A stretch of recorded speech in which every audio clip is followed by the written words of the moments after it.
そうだ、味方だぜ。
Hello, and welcome everyone to D6, where I, Xian, bring together a lot of friends from across the internet to play on a D&D livestream show. Today is the final episode for the campaign. I don't really have much to discuss.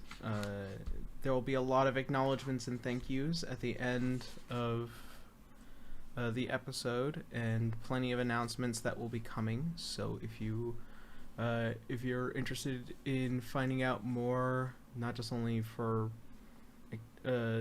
announcements, or if you're also interested in finding out what might be happening for next campaign, by all means, stick around and find out. So, that being said, players, you may awaken.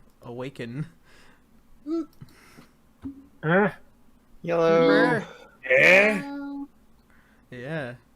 So, I think it would just be best to go ahead and just jump on into tonight's episode of D6. Sponsored by Raid Shadow Legends. No, don't. Really shady. That game Not everyone sponsored. loves. No. I'm sorry, we don't support Raid Shadow Legends in this house. The real game of Raid Shadow Legends is seeing how quick you sell out. Oh. Yeah, listen, we do not support Raid Shadow Legends in this house. Great start, guys. No, we're sponsored by G Fuel. Yeah. Oh yeah, that's Gamer a sucks. new Yeah, one. that's a newest. That's a newest. Oh yeah, delicious. Yeah. That's the newest one. Oh, God. It is Alright. not anywhere near as in your face as Raid is. Yeah. Okay. Sorry. Yeah. Let's go. Okay. So, that being said. So. You guys have just defeated Roya Centennial Lumeria. It's probably a little too low. After his defeat, you began to feel the castle beginning to slowly make its descent, only to speed up. And with your combined forces in undertaking the weight of Lumeria itself, after it being programmed to fall, Canis, you took the lead. Your friends joined you. You felt as if the world was in the precipice of ending. Upon awakening, you guys see the open, clear night sky as all your friends begin to hovel into the main throne room.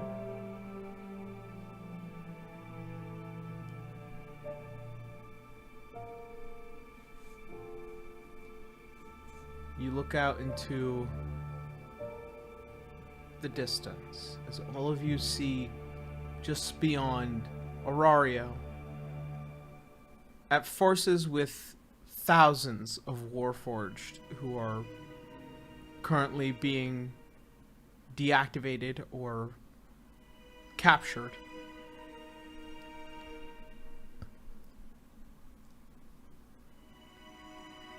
There are forces from all around the realm of Al-Anon, even beyond, noticing some very familiar colors to you, Helena.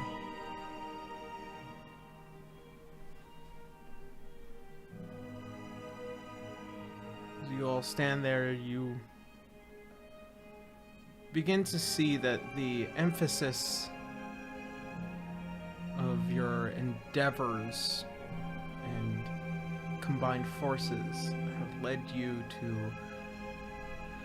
succeeding in one battle. As all of you begin to prepare for whatever might happen next.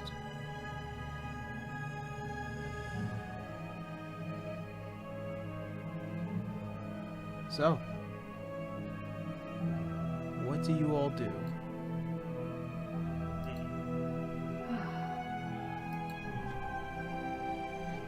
Well, how are our dear B team? Did I use my teleport spell? Oh wait, I used it on the golem. Oh. Yeah. Yeah. I mean, technically, if you have another spell slot, you can use it again. Right now, we need to move this continent somewhere that is not going to be a problem. Daxus. Well, New King, I think that would be on you. Although, where would we drop it? Isn't it currently just over the plains right now? Yeah, it's over the wide plains of Al-Anon. Well, setting it down here shouldn't be too much of an issue, so long as we do it gently. Are you sure you can park it correctly? Well, we're going to have to try eventually. immediately cut to that one SpongeBob scene. You're good. You're good. No, You're good. You're good. It just goes to freaking Sonic Adventure Angel Island falling. Jesus. You're good. You're good. Not good. Not good. Your wonderful B team. You see the cross between these two ice dragons, the silver and the white, just beaten, battered, nearly bloody. You see a Dominic who is just heaving his way through. Stevenson, who is slightly dazed by trying to pull Lumeria upwards. And a Queen of Vale who is probably the most tired out of all of them, because she has been meleeing the entire time.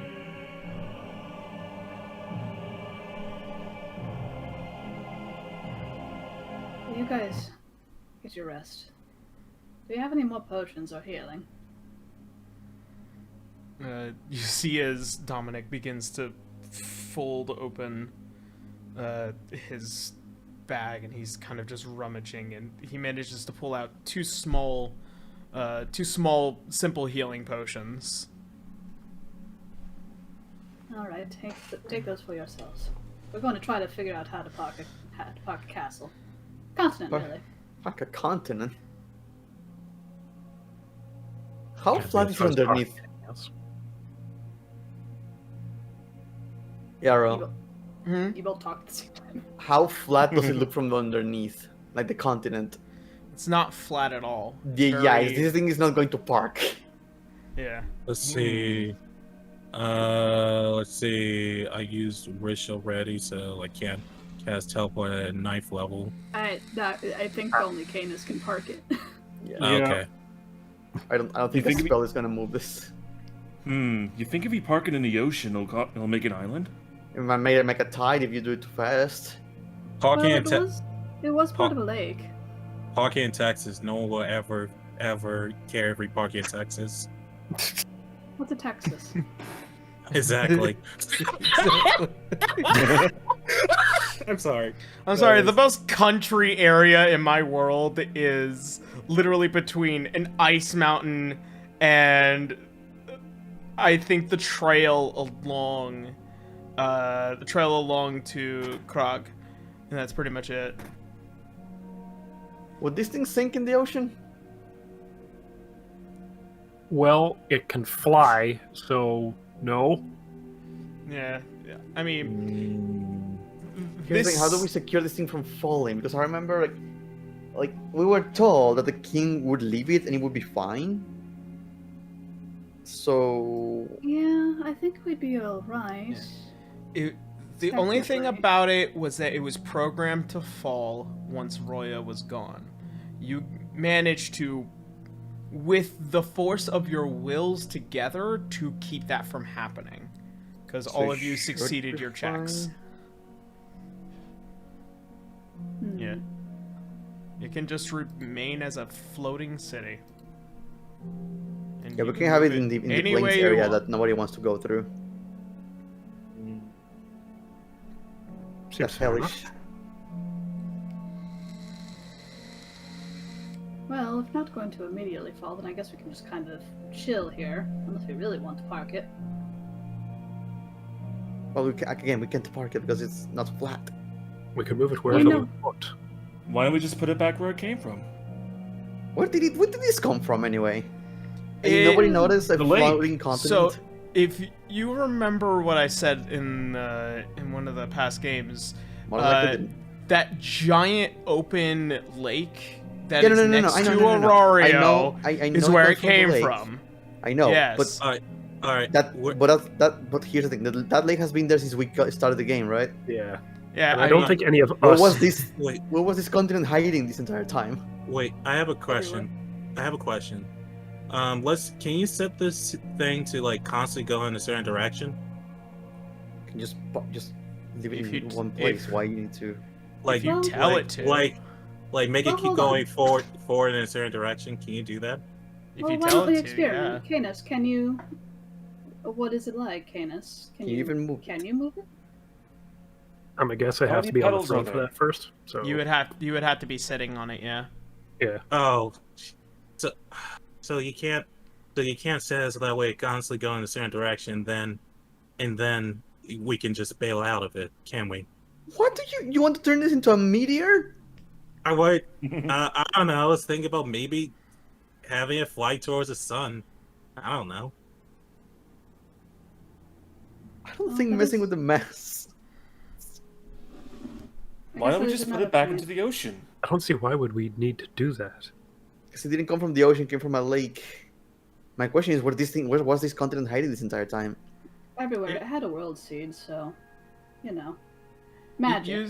used the base of a world seed in order to move around. Who's giving us and- this information? So, We're- I'll we're- explain this because I've known I explained this in character on many different occasions. I know, but yeah, we're missing the point. We as characters don't know this, so we're Yeah. speculating. Where was it the entire time? You knew it was in a pocket dimension the entire time. Which is Rocket. what she's saying. So Pocket you don't dimension. have to explain it. It's Pocket okay. dimension. Like, you don't need to answer every single question we're The doing. We're talking gods between the pieces of explained ours. this. Let's see. Anyway, let the characters be stupid. Anyway. So, I guess here does bring up the other point. Canis, since you are the king, technically, what do you want to do with it? You don't have to be king. I know you were against it for a while. If we do just want to throw it somewhere, Can we always pocket it again? maybe. With what's here, I think it would be a shame to get rid of it all. Well, with everything that is here, and it's new land, people are gonna be coming for it. Okay, stupid idea. Okay. Is there anyone left in this castle that's still alive? You want to destroy this, don't you? I don't know. I was The thinking world is going to be affected if we slam this against something. that's what I'm suggesting, that we get that if we find anyone still alive in this castle, that's an enemy. I brainwash them into becoming the king, and then they ram this thing into the ocean or the We sun. don't want Well, to we ram don't. it We against don't need anything. Like, yeah, Stevenson could just take over as the king. Like, he just needed help. He like, can't stopping because it he's from not strong falling. enough. Mm. No, I think that was because like he was trying to stop the falling. I think. Helena just pinches the bridge of her nose. Canis, do you want to stay as the king? Is that what you were saying? Yes. I think I Okay. can handle this. And there we go. Problem solved. Easy as that. Yep. Let the man on the chair decide.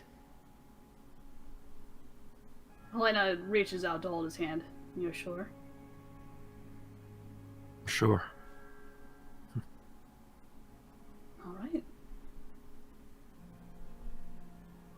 Well, we have a castle now. Yeah, we did. Yeah, guess so. Yes, me. Not only that, it's an Canis, entire how come you get to have continent. two castles? Oh god. Okay, so Stevenson, you sure we can just leave the place and it's not going to fall back on its own? Confirm.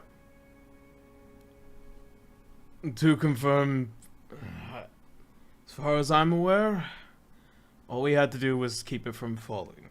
Got it. So Let's leave it should- stationary on the plains and see what do we do? Are we supposed to Wait. go back to? Wait, meta talk. So if Canis becomes a king, does that mean he become immortal, or does he still have a It's not lifespan? nothing to do with that. I That's don't know. Because if he, like, just meta talk, like if he does become the king, he and his carriage has a lifespan, then that means the castle will it's going to crash eventually. I'm sure. Not necessarily, because you just have to pass it down. Yeah. Yeah. Exactly. So that means you and Kane's going to have to get busy then. I'm sorry, that was wrong. And that's where every conversation goes. Anyway, where do we go Well, from here? Well, I can certainly think of one thing. We celebrate. I absolutely agree. I also think we need some sleep. I'd like to find the nearest bed, an extremely hot bath. So we just woke up like 10 minutes ago. Yes. But I think we could probably start. We could either stay here for the night and then maybe just find a way to teleport back over town and see how everything fares there. Or we could drive there with our new continent. Oh yeah, let's scare people. Why not? I think we were still at least a day's travel away. Yeah. I mean, it would be a good way to experiment with how to drive this thing. I mean, can you just kind of give it an order to just go in a direction and then you get there, or do you have to be in the chair? I don't know, can I? Do I have to sit in the chair? You have to sit in the chair to command the city. After which, once you have commanded an order, it will commit to it unless it is changed. So if you delay that order, it will stop. But as fast as this thing will move, it moves at... Let's see. The speed of menacing. Yeah, it's fast enough in order to travel, laterally towards from Lycia Bay to Arario in 3 days, which is a significantly faster amount of time than most airships. Yeah, that's pretty fast.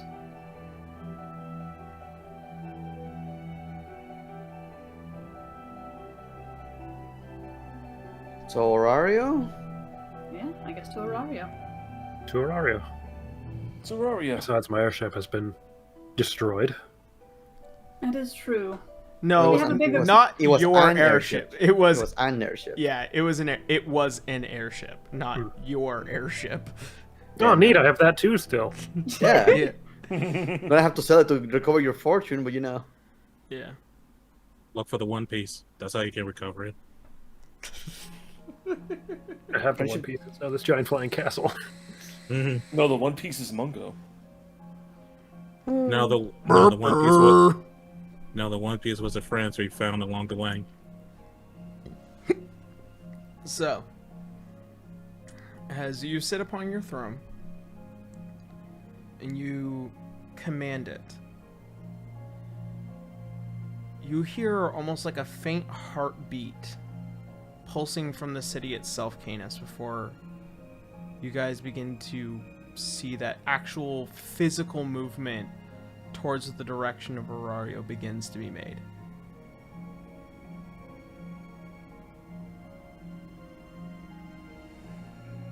What do you mean? People? Oh, physical movement from the continent, sorry. Yeah, it's there's a feeling that comes from the city itself that it emanates energy, almost as if it's alive. It's horrific.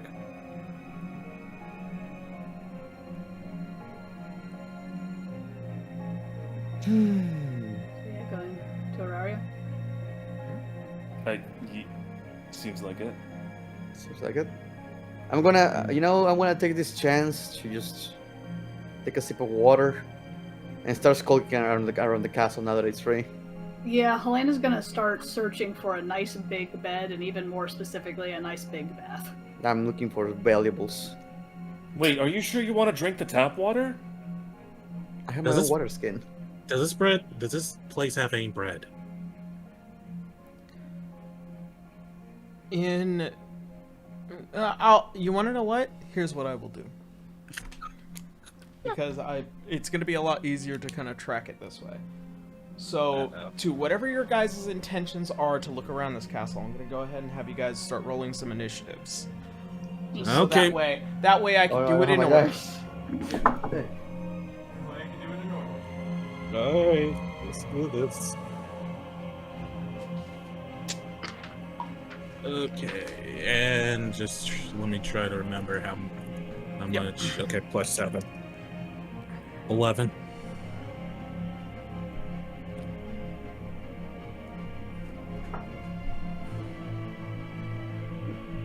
Okay. So around the table, I already got you. Guy. Yay. Garu. Alright. That's gonna be a whopping 8.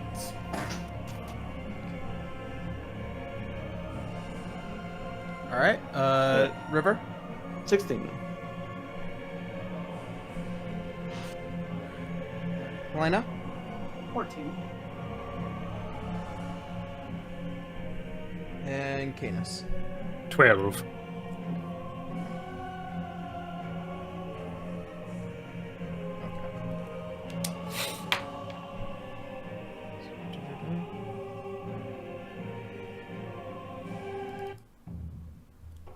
So, that being said, as you guys are beginning the process of inspection and getting an idea of what you're looking for, River, what is it that you're looking for right now? Valuables. Valuables. All right, go ahead and roll me an investigation. Keen investigation. Even on the last day, you're stealing my shit. We fucking took down a castle, man, and we got no loot from it. Mm, The loot is that we get a happy ending. The loot is valuables. Let's see. Investigation, that's a total of 17. I have no bonus. I forgot I have no bonuses. So, River, as you begin to walk around and try and inspect for possible rooms and vaults, you do happen upon, after going down the several different flights, you manage to make it somewhere upon the 8th out of the 15 floors here, before you begin to see that there are certain lush and a variety of valuable things on display here. You can see what looks like to be golden instruments and rare tapestries before you enter a room where everything that could possibly be seen with the bare eye is lined with luxuries like no other. Pieces of technology that have never been used, piles of golds and platinums and various magical artifacts and trinkets. You see various stations for healing plates. There is as much treasure as the eye can see. Very valuable gems and what looks like to be a short sword that was unfortunately discarded, almost as if left there.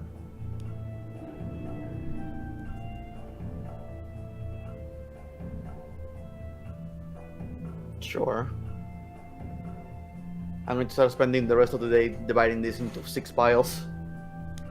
Sorry, 5 piles. A near impossible feat. Near impossible feat, you say, with my massive strength, and I have a whole day of travel. As much as you can. As much as I can to have a fair share for everyone. Let me put it this way. You can take as much as you can carry. As I'm much spending as the day in this room, dividing into 5 groups. okay. It's just a lot of fucking work. Yeah, I know. I'm spending the day Yeah. doing if some I- tax work. Okay. All right. So, that's the best way I could detail it. Helena, Yeah. you are looking for Bath and bed. amenities. Yep. It is a couple floors below this one, being the 4th floor below the main throne room. There are only 2 sides to this circled stairway. One seemingly that is made of very fine golds above the banister of one door, and another one of varying silver linings and gems and beautiful velvety purple tapestries on the other.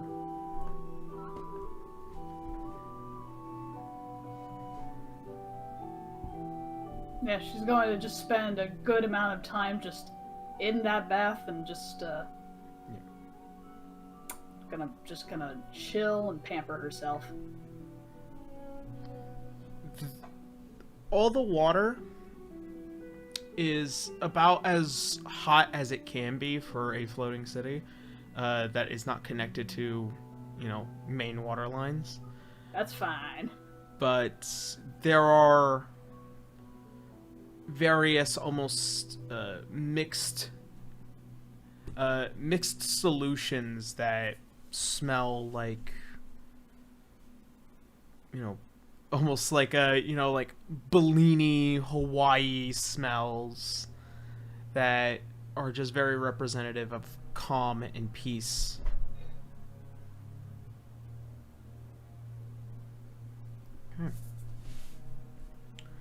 Canis. What are you looking for right now? What is your inspection around here? He is just going to be wandering around and figuring out where everything is. Getting to meet you in your house. Yeah. So going through the castle, you just taking note too, there are several warforged kind of on the ground.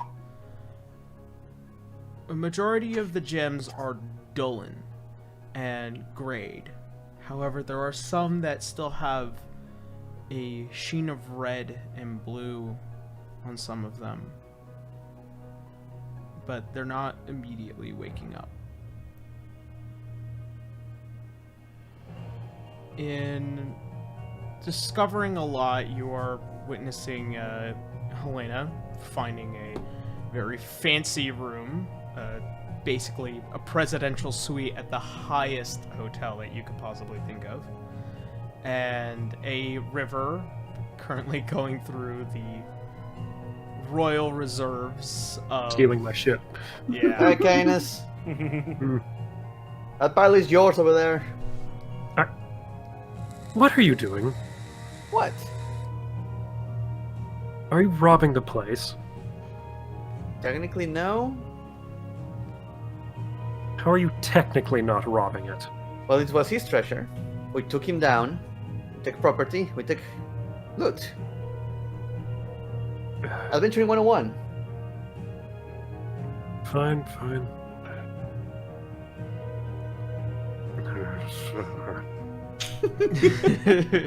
Muttering as he walks away. As you start reaching towards the lower floors, you do happen upon a large room for experimentation. You can begin to inspect that there are several notes of inventions, old artificy before artificy was a thing.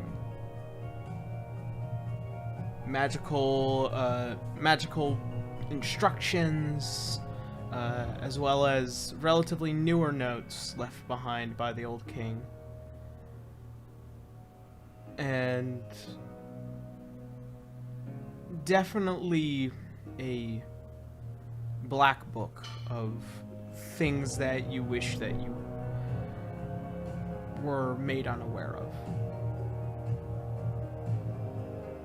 This had led to the experimentation of turning Lumerians into Warforged.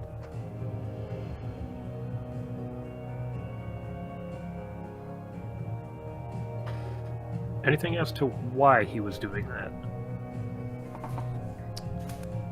In the scribbled notes of this black book, you begin to see that he had lost his mind somewhere around 80 years into isolation. There were parts where he was trying to determine on whether or not he can drag his own people out of stasis,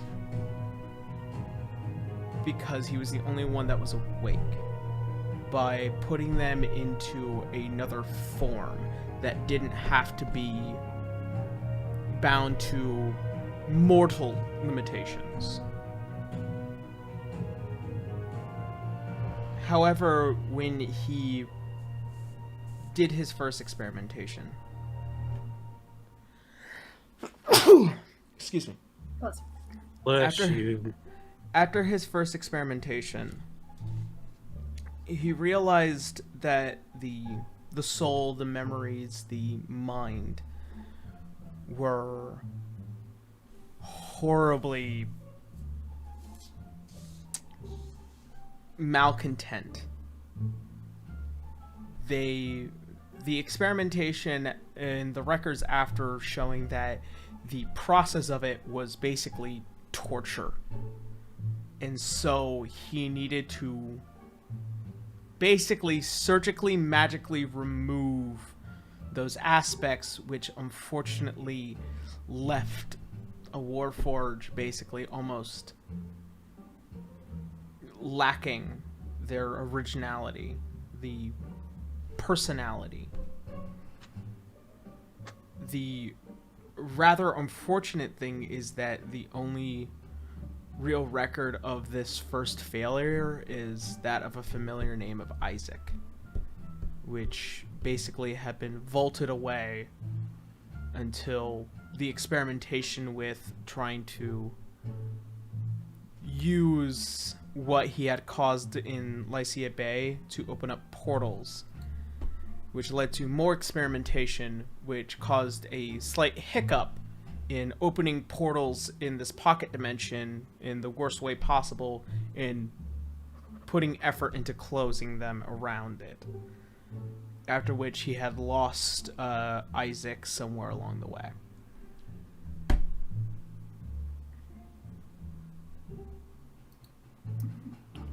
So he went nuts and started committing mad science.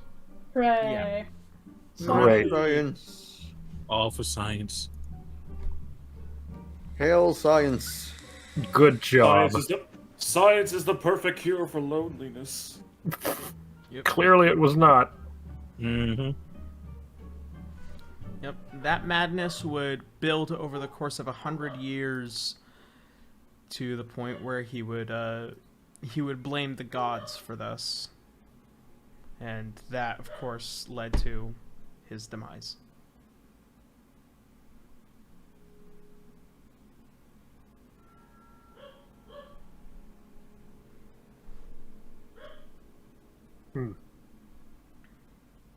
Man, he had a rough. Yeah. Oh well. Okay, but fuck him anyway. though. Tosses That's the ru- book, That's tosses the rough, book buddy. over his shoulder. Into the fireplace. Not. Continues looking through. Okay.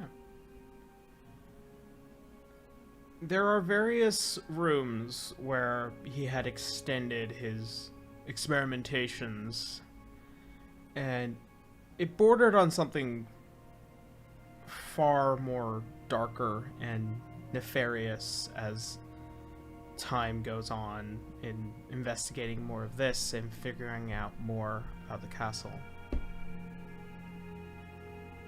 At a certain point, you get to one of the last few rooms.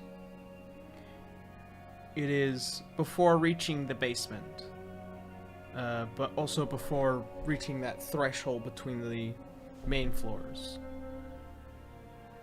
You see what are several isolated pods that seemingly have what are sleeping people within them. Hundreds of these are across these rooms.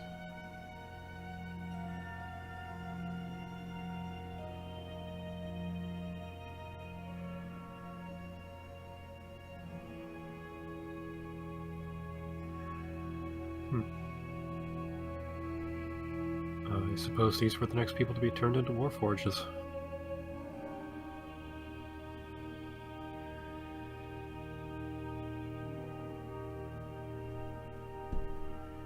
Something that you could gather.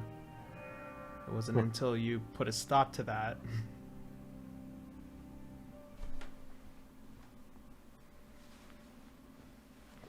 I can't wait to wake up the zombie army.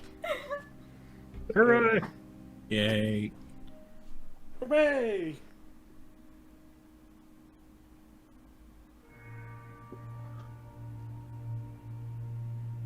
So, How much more kooky mad science shit did he have in this castle? That's as deep down as it goes. Okay, all the way up then. into all the way up into the bottom of the Ragnarok project, which, well, doesn't exist anymore. Dust. Yeah. destroy all evidence of that thing. We cannot let it get into someone else's hands. Absolutely blast it. So then I started blasting. All Alright. evidence of our project destroyed. Alright. So, inspecting on the entirety of the castle, you get a general scope of what has been happening. And the outer city seemingly has definitely been damaged due to the battles that had happened, especially with 2 dragons flying around. You can definitely see that there will be some rebuilding that needs to be done before anybody can start living here. Or within the city, beyond the castle. There's just walls of ice everywhere. Yeah. Alright. So, that being it for Canis. Where the hell? There it is. Ducky, Okay. what are you looking for? The kitchen for some bread. For a creature that never needed to really eat to begin with, there is practically no food in this castle. That's great. Anything that you do find, it's been over 1,000 years. So, she starts panicking, looking around. Kitchen. Come on.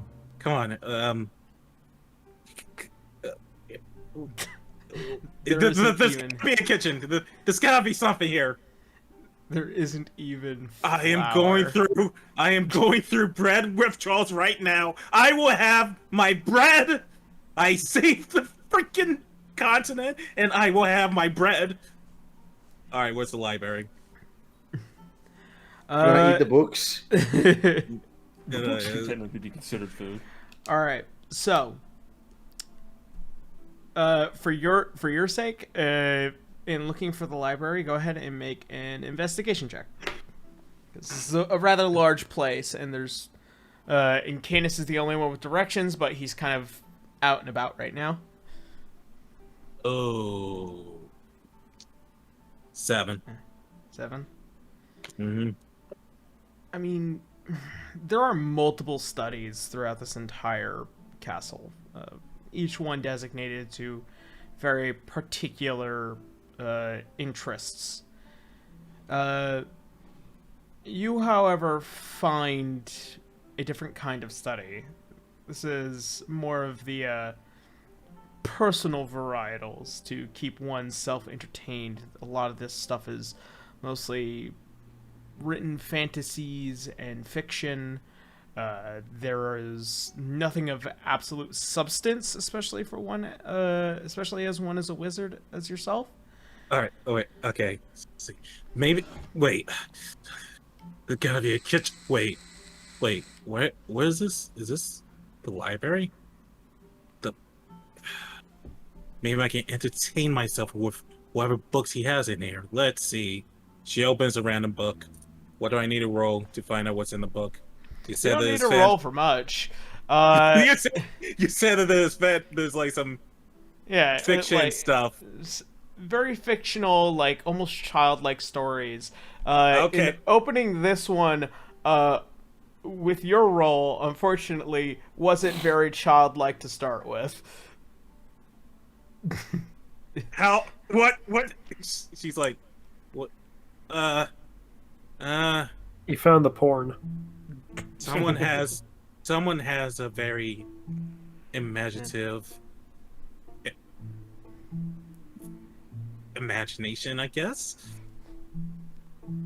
Maybe I can give this to Helena. Maybe this will give her ideas. The book is called Beloved Beyond. It is written in almost the brand new form of Common before the city had fallen. But Beloved from Beyond is a odd story of basically a bugbear creature finding love well within the Feywild, and it's very, very like badly written fan fiction smut. I knew it. Yeah, I knew it. I knew it. The one with the cover of the man with just his shirt ripped open. The bodice halfway down the chest. Yeah, And it's the just name, basically the name of the basically main this. character is changed to the author every time. Yeah, It's literally scribbled out. No, It it's a is. Chuck Tingle. It's just some riff dude saying "fucked in the ass" by the Feywild. Okay.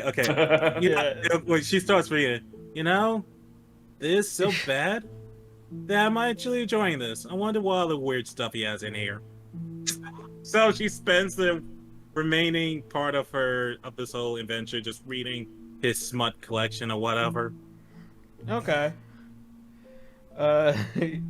Yes. There's about 3 volumes of Beloved from Beyond. Very successful, I and these were very Listen. well kept books. And I guess they weren't bugbears back when Lumeria was up. Oh god. Uh, God. And there's definitely some other books where they are just like very kiddie high fantasy stories of like legends and heroes, but yeah, this was a very personal study for enjoying literature, if you could call it that. So that satisfying Daki. Garu. You know what? One last time, just for good old-fashioned sake, let's just wander around and see what we find. Roll an investigation check. Of course, Negative because 10? Yep, with the negative 10. The only way it should be. For good old times. That is gonna be a unnatural 1.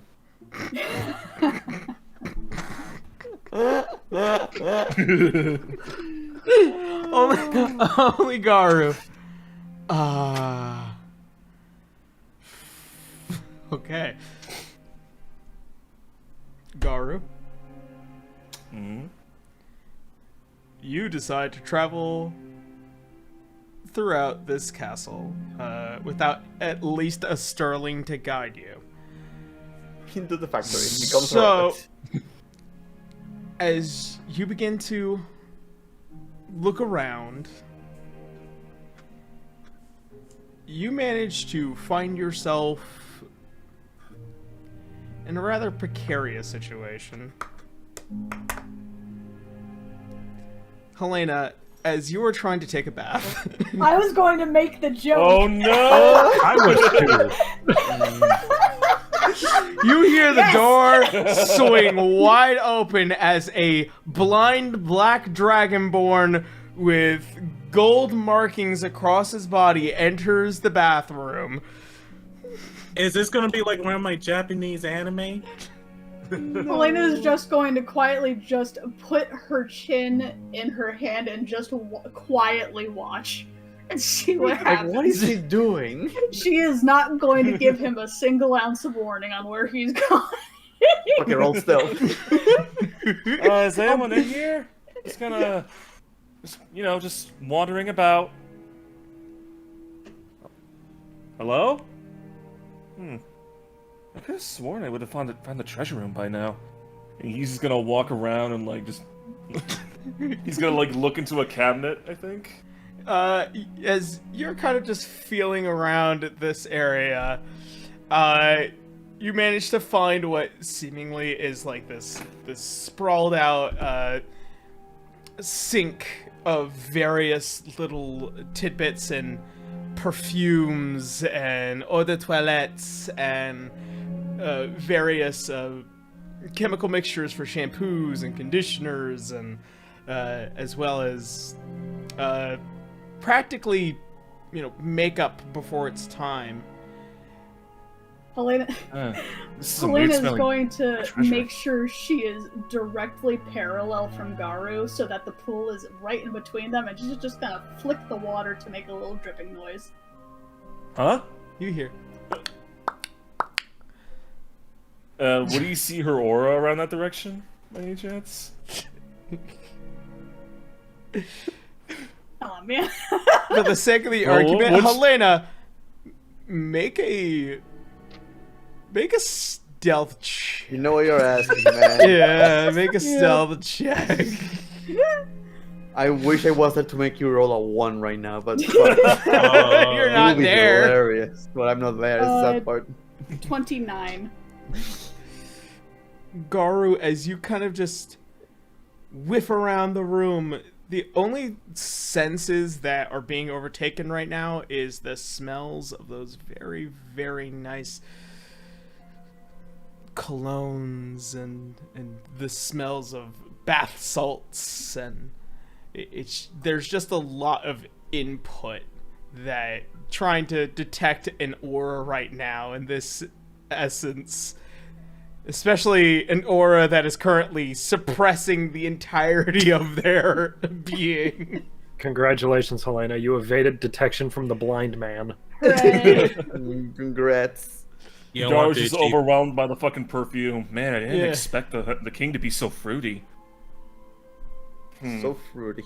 Well, I guess it's better than nothing. And he's just gonna walk out of the room with all the perfume.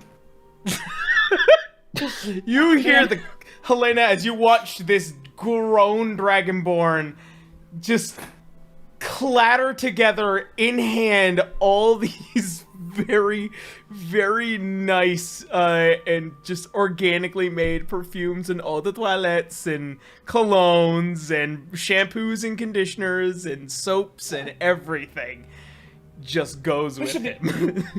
I'm Well, taking this should be a good enough gift for everyone. This should be a good gift for everyone back home.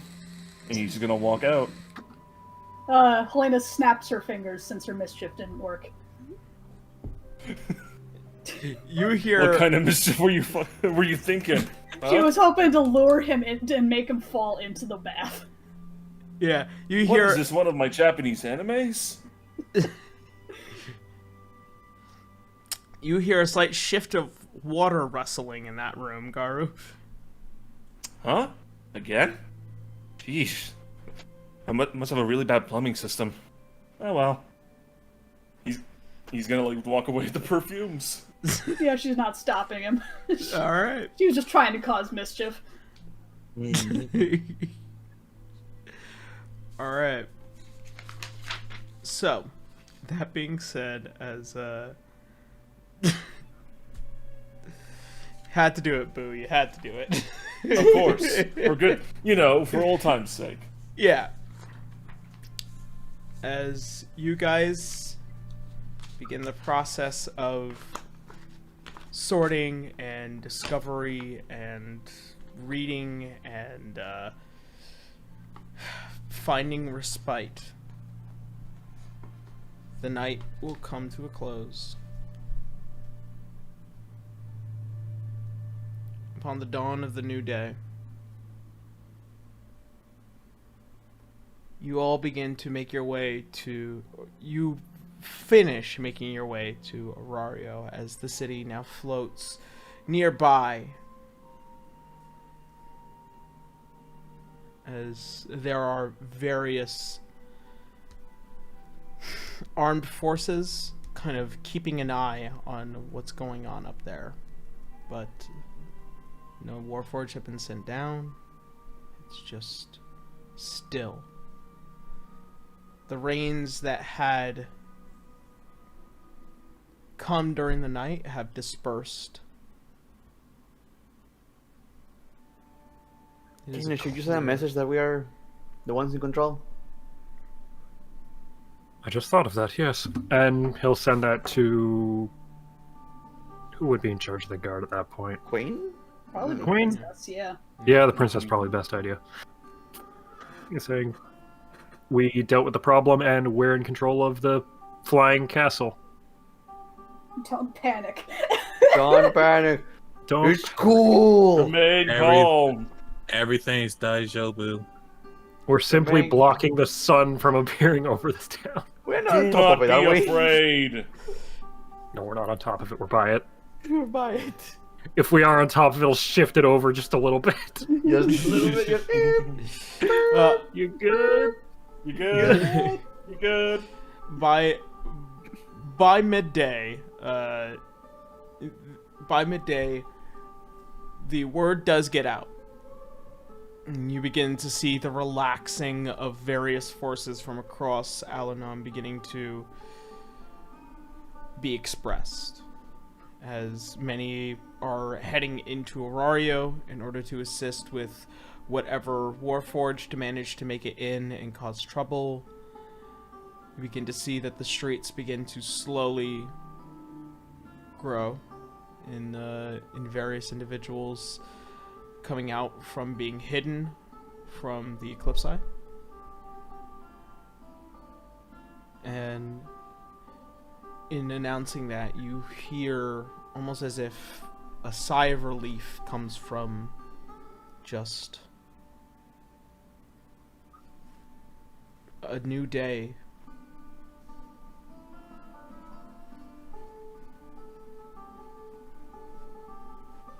How does the city look? Because wasn't there an army approaching? Yeah, It it was. was A different nothing. army? The gates coming from the south are practically decimated.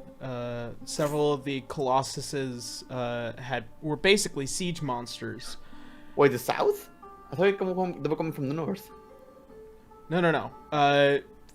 So as I've probably shown what Arario is kind of like, there are the major walls that protect the inner city and the outer city. The outer walls have two entrances, one to the south and one to the east. It's fine. It was attacked. Okay. Yeah. You need to. And the southern entrance was decimated. Basically, these large stone and wooden walls have been torn down, and many of the forces, either from the Feywild or from Al-Anon itself or Dracovania, had done its best to keep the damage at a minimum from that immediate destruction over the night.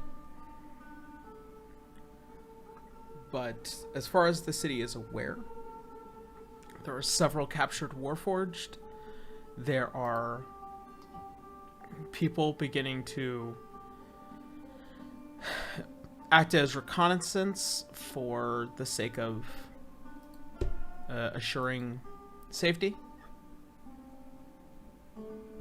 But as far as you can tell, the entirety of Arario is at a standstill. Just relief is all you can really get from that.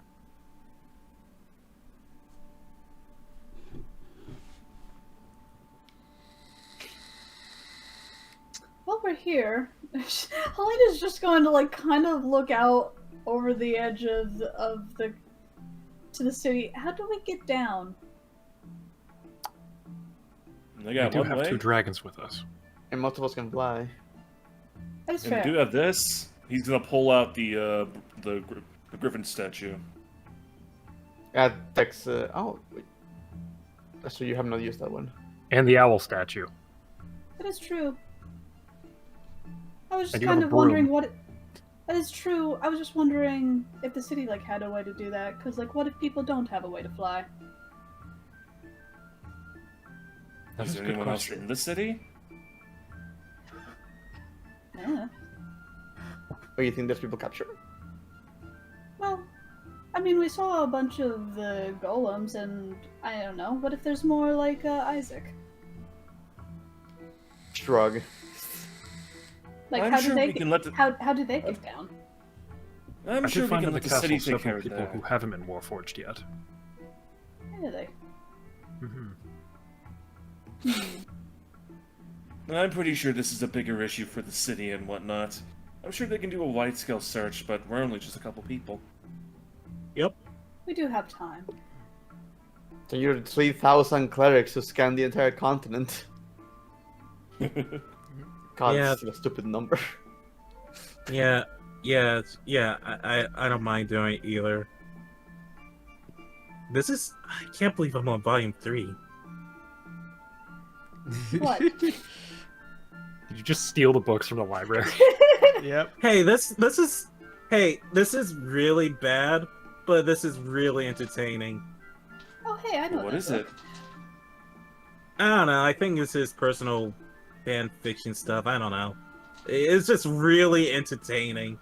I mean, I'm on volume 3, and oh boy, this is like really entertaining stuff.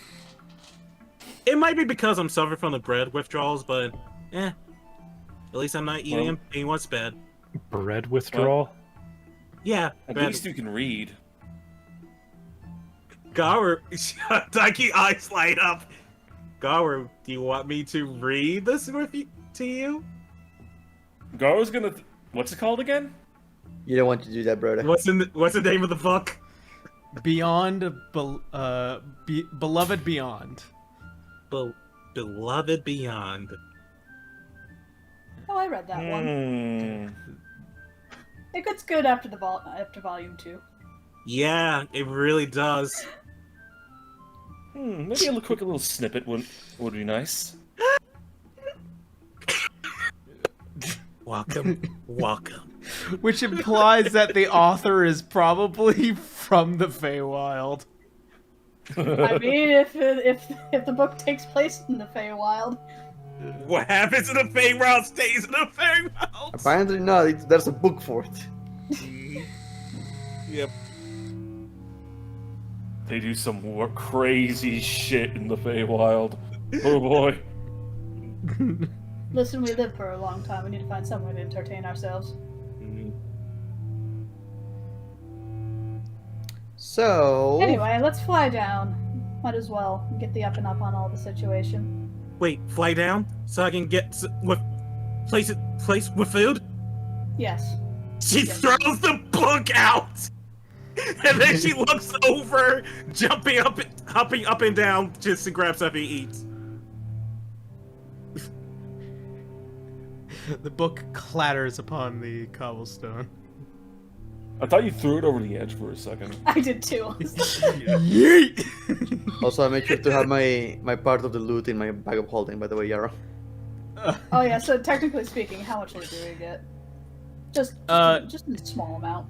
In a vault of nearly 6 million gold pieces collectively, Oh, jeez. there is not enough room in your bag of holding to haul. Then I'll it come back all later for the out. rest. Yeah. We can get the 10,000 clerics to carry it for us. Elgar, you can take a little bit of my share. Just put the 2,000 in yours. That's Oh, a lot. alright. Though this part goes straight for low vandal. Yep. Like I said, there was a lot. Uh-huh. Yeah, it's gonna take a while, but bring it home. Anyway, Alright. and Helena's gonna pull out her broom and start letting. Shall we? Okay. Pulls out the wings. Alright. So, as all of you begin to descend down to the ground of Arario, you do take note that there is a level of decimation. It's just what became a war zone. Yeah, thankfully we talked with the Thieves Guild dude, and they, took innocent people out through the tunnels. Yep. As you guys begin to process what had happened above here, you begin to notice that there are a few individuals who are slowly coming out. There's not really much else that can be done around here. Your assistance over time will definitely be requested. But at this very moment, it's just people trying to breathe. Where do you guys want to go in Arario right now? Right now, it's just basically reporting what happened. Yeah, so probably up to the princess. Yeah. Mm-hmm. Reporting the situation, what the continent is, who's on the control of it right now, aka King Canis, KC. Oh, okay, Canis. So, as you guys head down to the main castle, you get through the gates after assuring you are who you are and what you are here for. You can see a very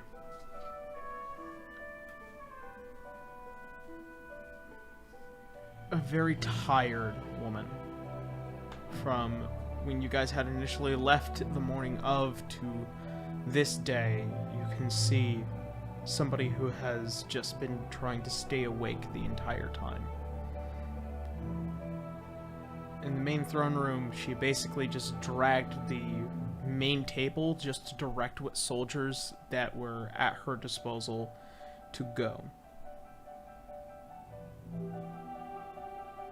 As she looks up to all of you, you can see the very dark rings and bags under the eyes, and there is almost relief as she almost nearly stumbles towards all of you, just holding herself up at the table itself.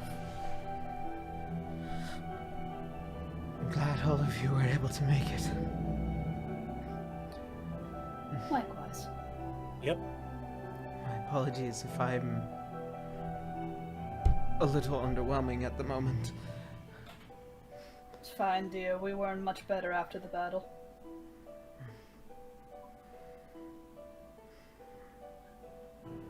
The place is still standing, so couldn't have been that bad, I guess. I suppose by the grace of all of you, I can't really deny that. She begins to kind of clamber towards one of the chairs and begins to sit.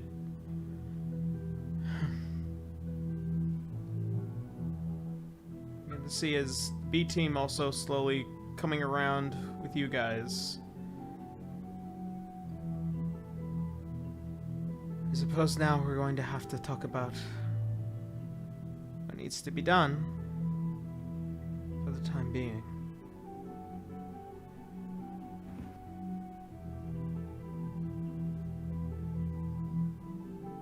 She begins to kind of point out towards the tables.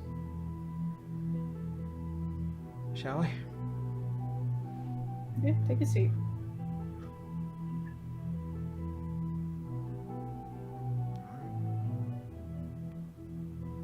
As all of you begin to receive a very luscious feast of the day, Ducky, there is bread. Fuck yeah. And upon this, as all of you begin to discuss plans for the future, what to do, how to help, where to go, your diplomatic ties, everything.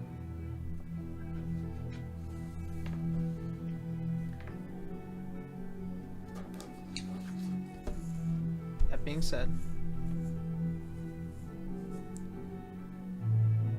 the story starts to begin to close on this story, on this chapter.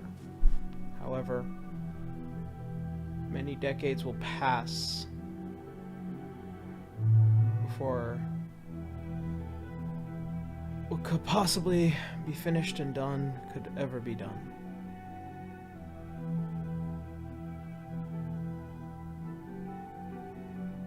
The view of the world begins to pull back.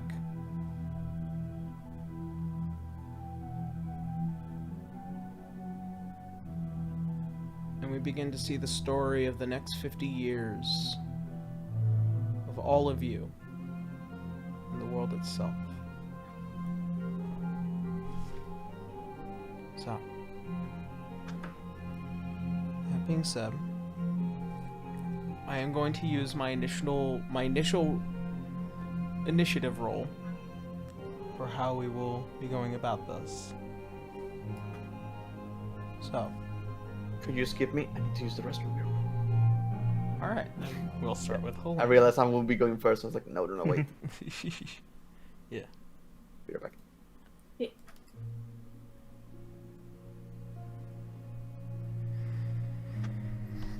So,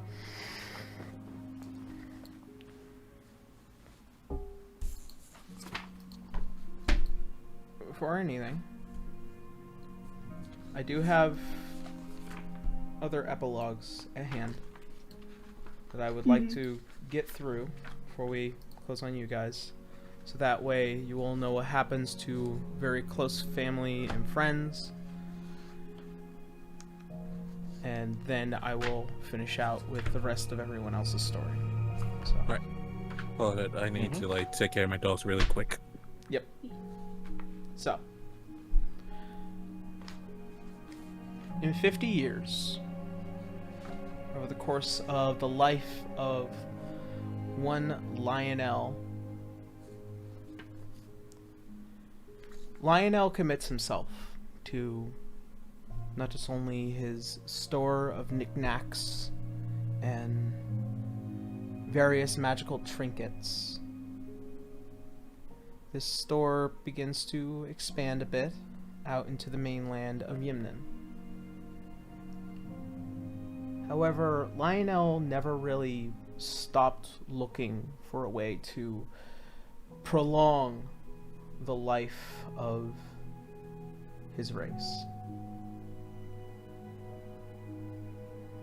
In 25 years, after successfully running a magical shop and discovery after discovery, he expends his last moments in life still looking. He ends up living much longer than anyone else in his family, meaning he was close.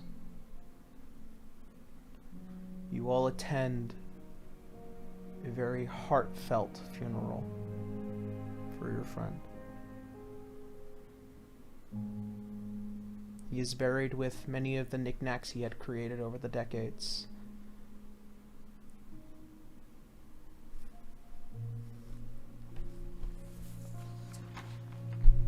One Franz Hawker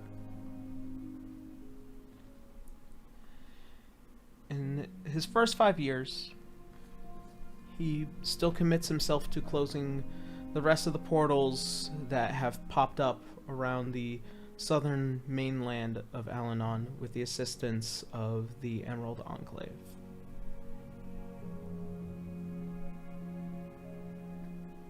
After he had finished doing that in 10 years, he would commit himself to earning a great deal of money to buy the plot of land that was taken from his family.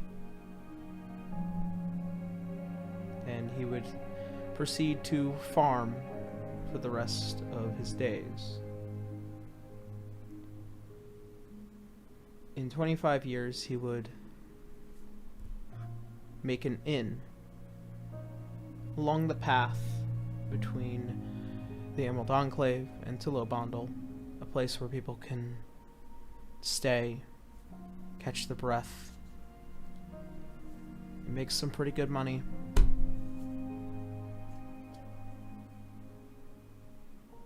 And in his final years, being that of a human man, he would traverse to all of his friends and allies he had made over the years, giving pieces of his leaves once more as a gift. You all attend a very simple, very nature-based funeral as he is laid to rest.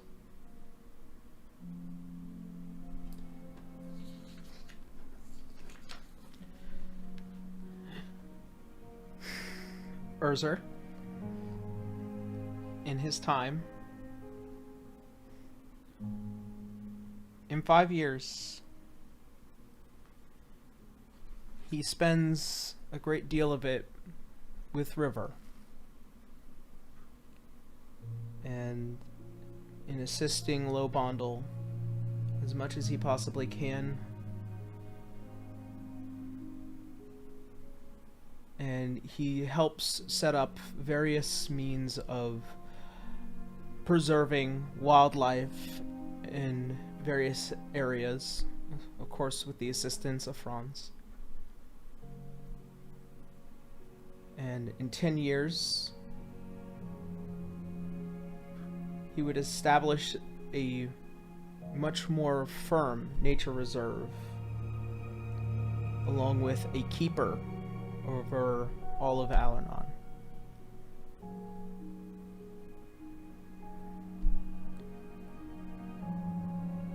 It does very successful in assuring that wildlife is assured and preserved.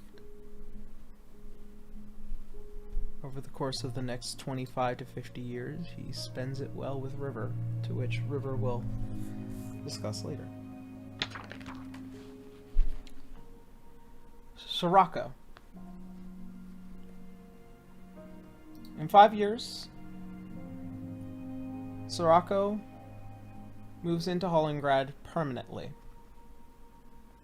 having adventured many times throughout the world, searching for magical items and a very beloved piece to him. He creates the stationary version of the Silver-Lined Cloud, collecting funds and more magical items without having to go too far. And in 10 years, he manages to put all those funds together to search for the means to find his father.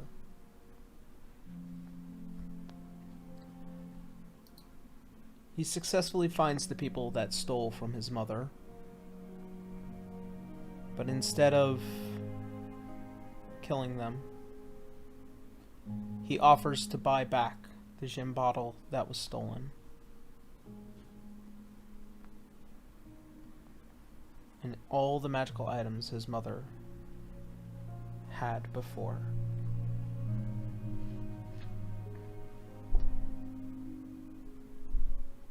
In 25 years, after tracking down the lamp, he finally meets his father, Farouk the Tremendous. Thank you, Connor. Sorako agrees to free his father from the lamp, but in the exchange that they get to go see the elemental plane of air. They spend the next 25 years doing a lot of quality father-son bonding, but after which he returns back to the prime material plane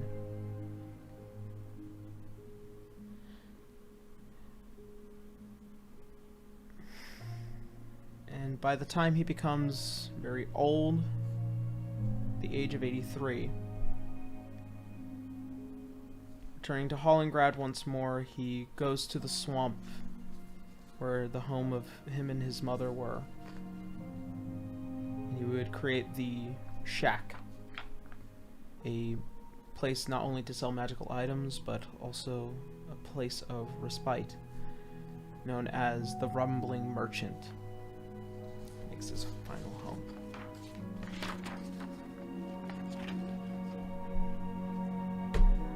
So,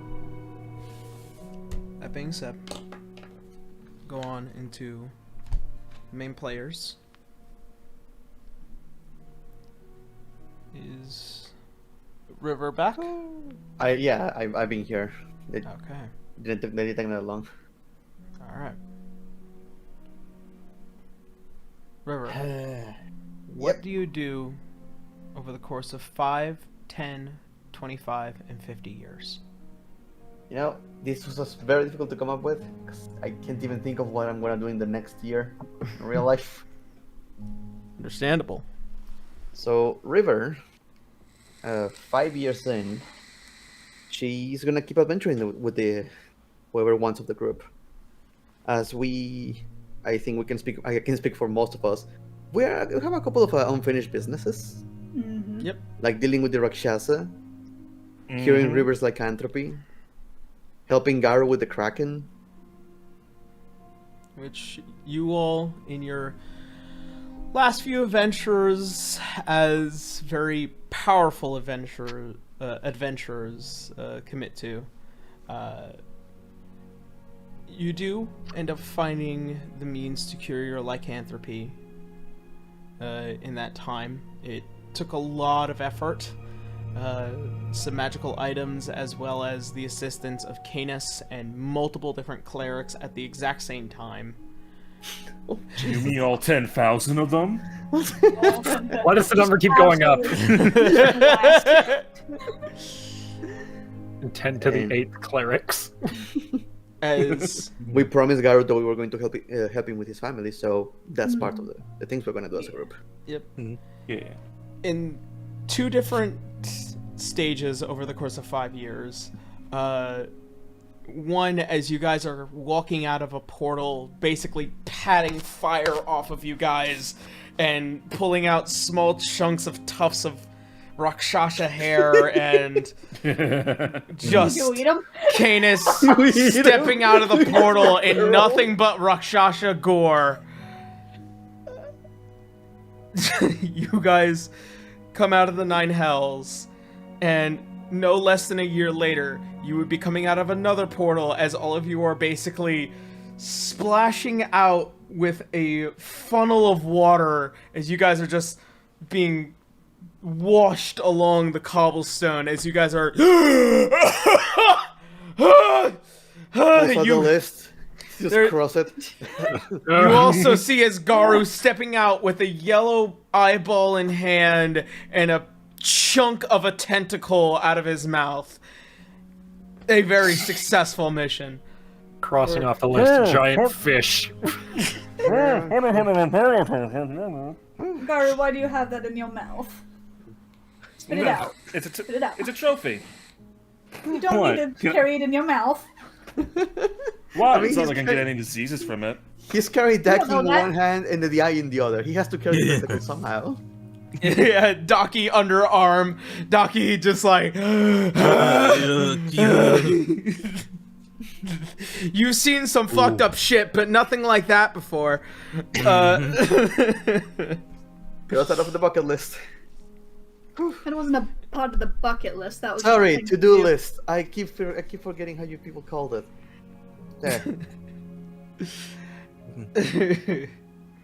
So- And of course, it comes to some treasure hunting, just for fun.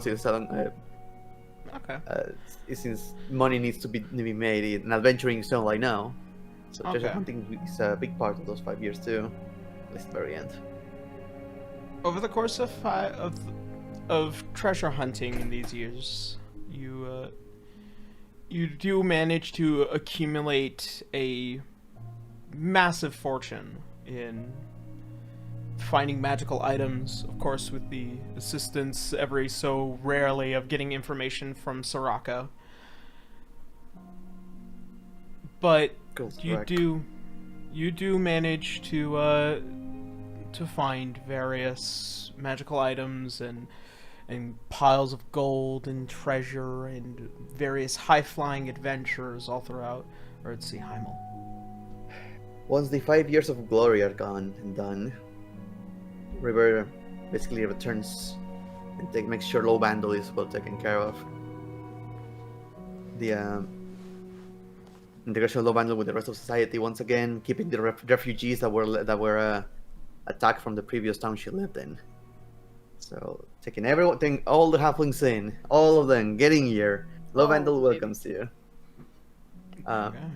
She starts experimenting with those seeds she took from Elysium to see if they actually work. Like, one, if it doesn't work, maybe it needs holy ground, so start asking Canis for help. And then he gets mad at her, so she goes to the church, tries to ask for them, and then goes back to Canis, just yeah, maybe just a little bit of help. See if that works. I don't know. Of course, with the instruction of both Canis and a Franz to help you with trying to plant these. In the course of a year, you begin to see the fruit beginning to bloom its own trees. It's not enough right now. Sure. In But this it's the time, eventual but work on an freaking orchard, I think is what you call it. an orchard. Orchard. Orchard. Yeah.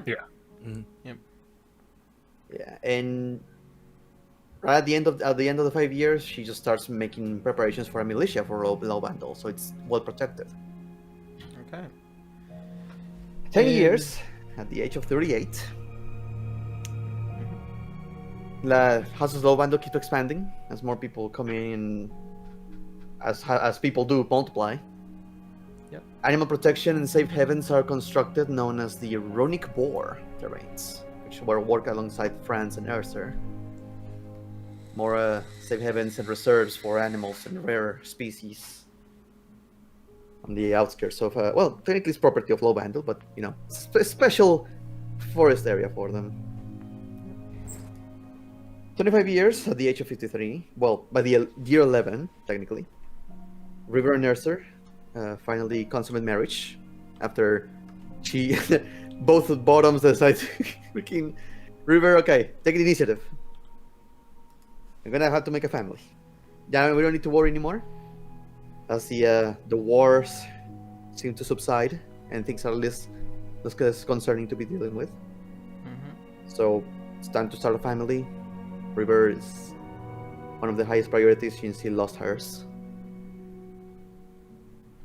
And of course, everyone is invited to that. All her companions, party members, people they met.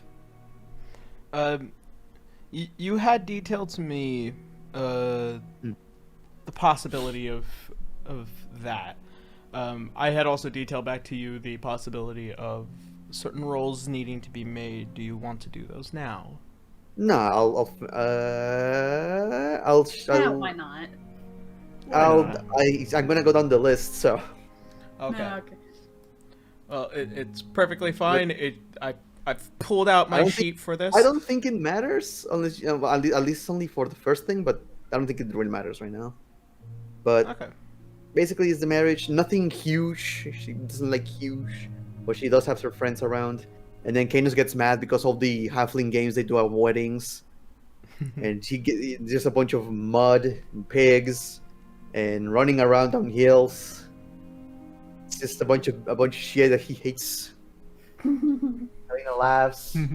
By this point, would I don't know. I will be messing with other people's speeches right now, but I don't know if at this point people will be together. Oh no, it's more or less a general idea that. Who's makes your them confused, yeah. Who's your wedding officiate? Wedding officiate? Yeah. The one marrying you and Urzer. Basically the priest. Well, technically, we don't really have a religion. That's the thing.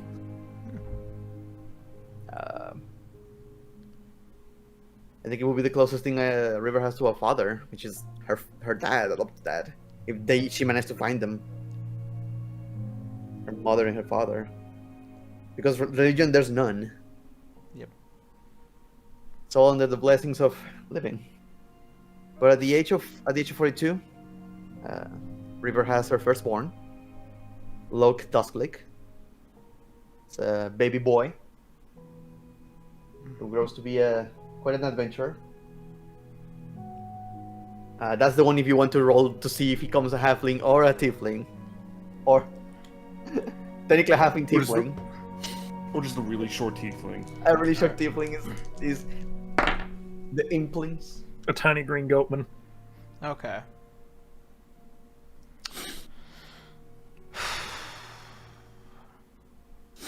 At a 7% tile,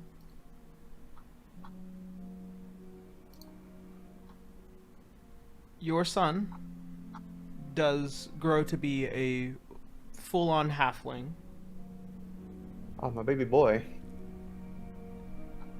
There is no evidence of any recessive genes. There's no evidence of Tail, no horns. no tail, no horns. Just the possibility that the bloodline of one Urzer and one River does continue on. Okay. That's the best firstborn. Mm-hmm. And 5 years later, she has twins. All right. Let's see where that Lim and goes. Limoy. That's like... You don't need to roll for every single one. Oh Wait, no, there's I'm a- going to. I'm going Oh my to. god. These twins would grow to be 2 tiefling children.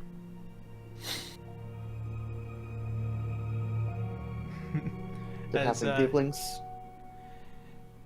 They are much shorter than most tieflings. Definitely shorter than their father, even though their father is a pretty short man to start with. But they definitely have the same look of their father, just skin and eyes and horns and tails. But the oddity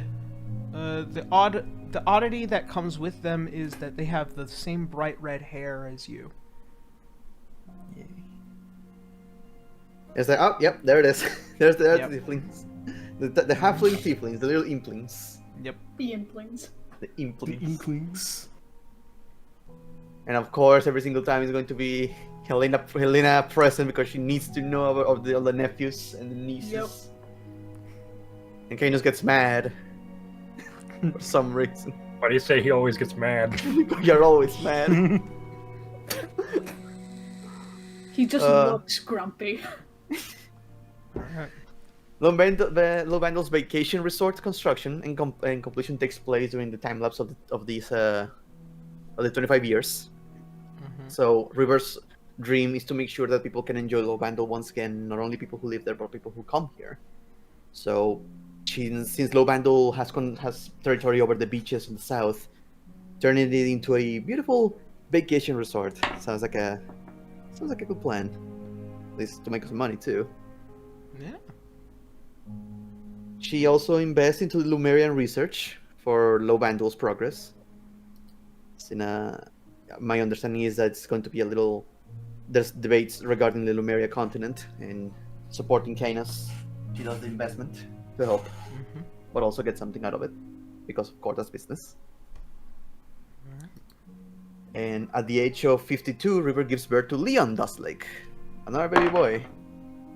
Don was busy. Okay. Liam grows to Yep, be a halfling child. Halfling. Mm-hmm. And at this point, River is teasing Canis and Helena. Because that's what a Yasuo who have children do. Yep.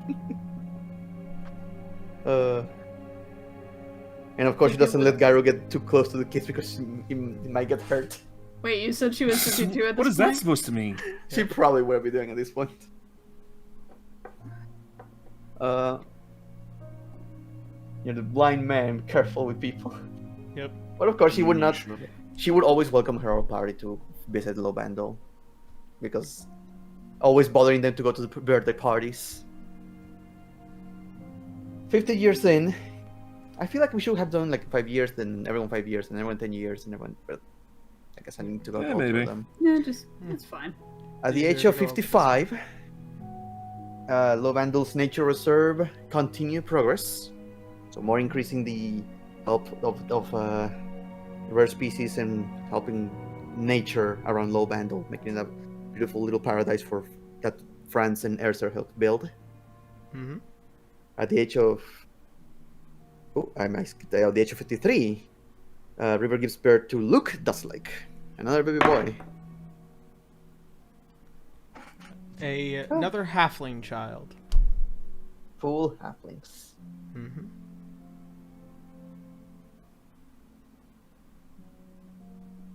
It's at this age that she's still training the militia. She has not let go of the reins, since she does believe her capability as a fighter is the best to be able to train people to defend the city and help other cities that need help. Mm-hmm. So hopefully the militia is getting a good training. She's very stern regarding training new recruits. You are beginning to see, and I'll note this because of how far along this will come. In about that time, you are beginning to notice that you are amassing not just only a militia, but basically an army, as there are more and more halflings beginning to come to the city and find jobs, be a part of the economy, commit themselves to their own people, and you are beginning to see that you are a budding state of this country, and it's starting to show, especially as this is basically the same pathway that Vale had taken itself. And she's investing for the militia to have battle goats to ride on battle. Battle goats, Yep. heck yeah. Battle goats. Yeah, battle goats. Goats. Meh. Brr. Brr. Me. At the age of 57, River gives birth to her second set of twins, Lana and Laren Dustlake. Okay, this one might be a little bit more interesting. Okay.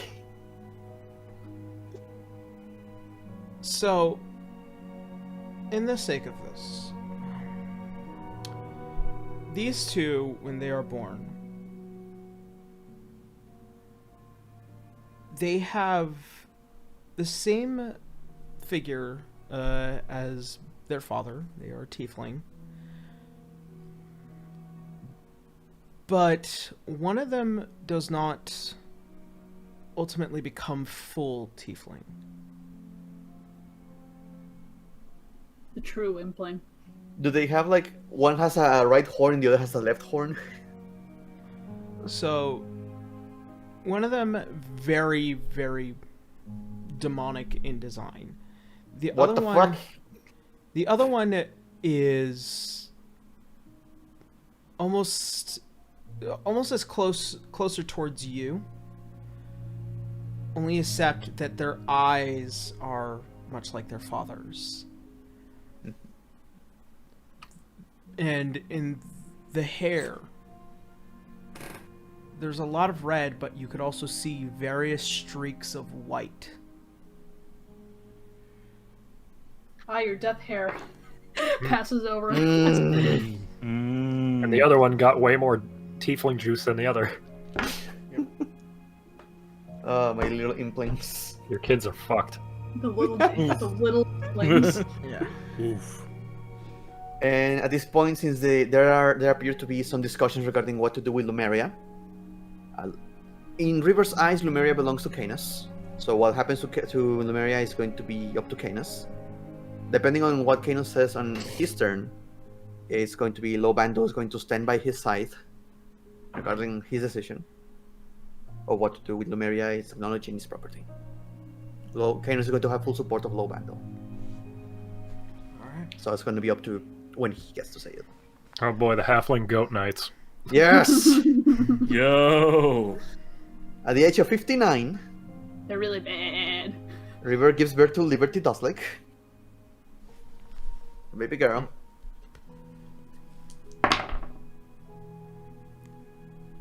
Another tiefling child. After Tiefling. And at the age of 65, she has a little baby girl named Lena. Who she teases Helena after. Big family. No, it's gonna be confusing. I And keep thinking you're calling my name. No! and once again, another tiefling child as they grow. Halfling, Tiefling. Yep. But yeah, she's basically named after Helena, specifically. No. And Lobando, this is the last thing I have. Lobando beaches have hopefully, depending on how you say, become some of the most beautiful and relaxing vacation resorts in the continent under the ownership of the Dustlake family, making it so people from all around the continent and other continents outside come to visit, relax, celebrate, enjoy the festivities. Hopefully, putting aside the shadow that Lobando had to suffer through over 20 years into a beautiful, shining, say heaven. Okay. River, you stand over your city, your home. You see your children as they begin to grow and become Yeah, Loki's 30 by this adventurers. point. Yeah.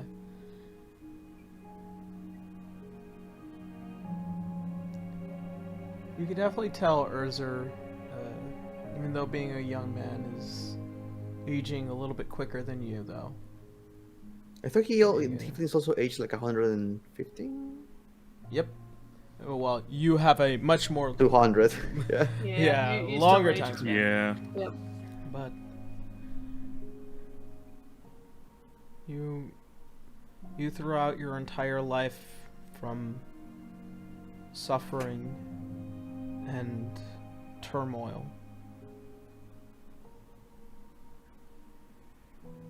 you look upon your land and you see hope.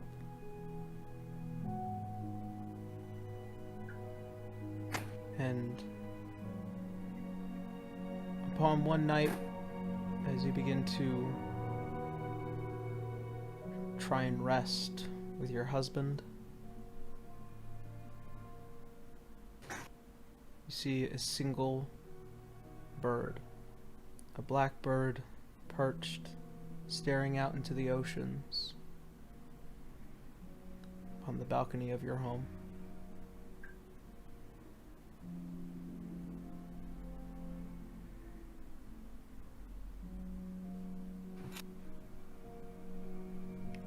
Elena, Me. what do you do over the course of 5, 10, 20, and 50 years? For those counting, those were 8 children. Yeah, there's a lot of bitches. So She said family and she fucking meant it. Mm-hmm. one of the She first committed things, to the bit. One of the first things Helena does is she does briefly go back home to the Feywild. And she talks with her parents and tries to slowly but surely mend that relationship between them. She doesn't stay for very long, maybe a couple of weeks, since technically she is quote-unquote banished. But she does let them know that if they should come to the material plane, they are welcome to visit.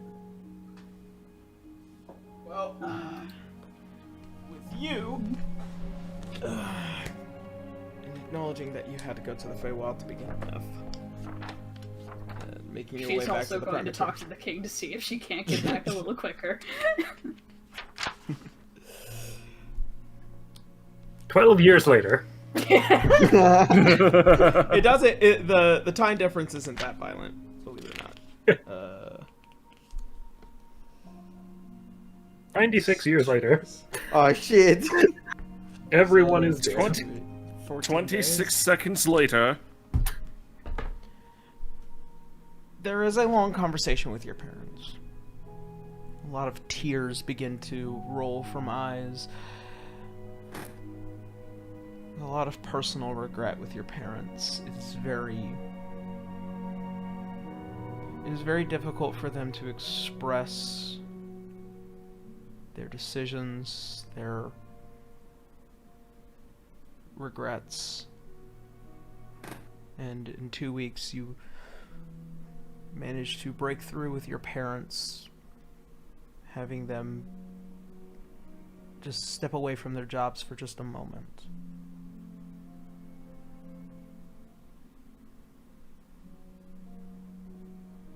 In all this, there were definitely shouting matches, there were definitely days where it's just difficult. But after the first week, you guys begin to start sitting at the table, start talking things over.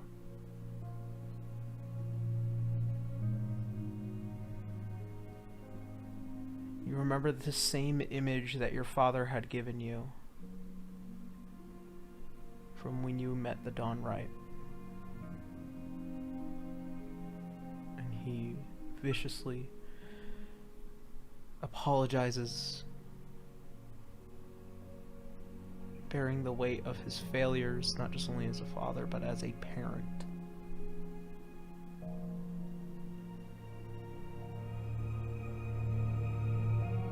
Your mother holding close the feather that you had left behind when you left the Feywild initially.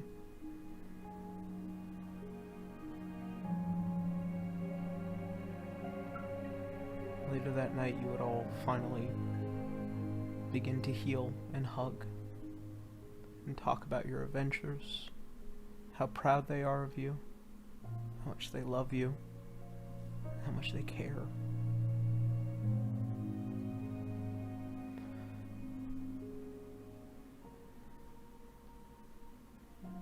In the final day of you being there, you go to try and visit the king.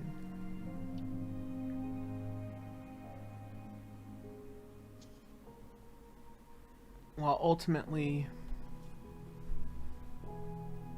it has been a very difficult task of trying to convince a creature like Oberon.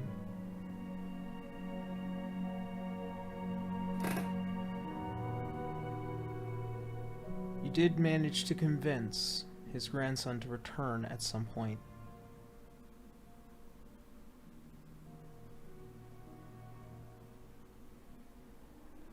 With that conviction had led his people to war on the other side of his own realm.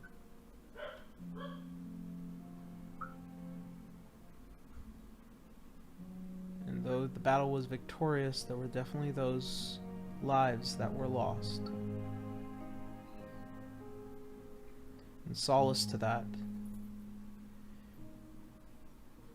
he agrees to allowing a day-for-day exchange to send you back to the prime material plane. So only 2 weeks will pass. Hooray. Alright. After that, she will start to assist Canis in rebuilding the castle. They do go on that date.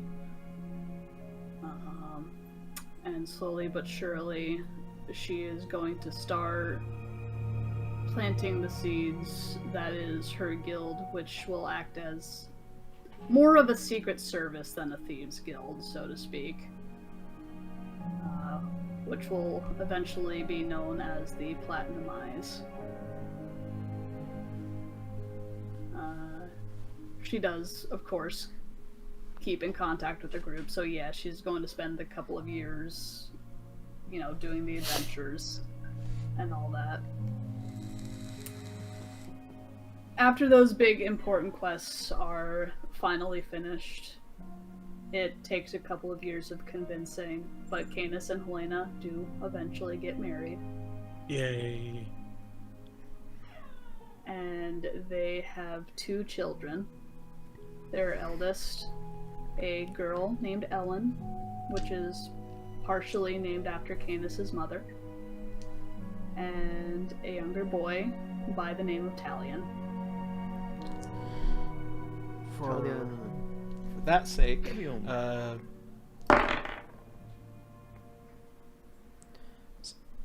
the sake of Ellen, that shit ain't weak when it comes to the bloodline of an individual directly from a god.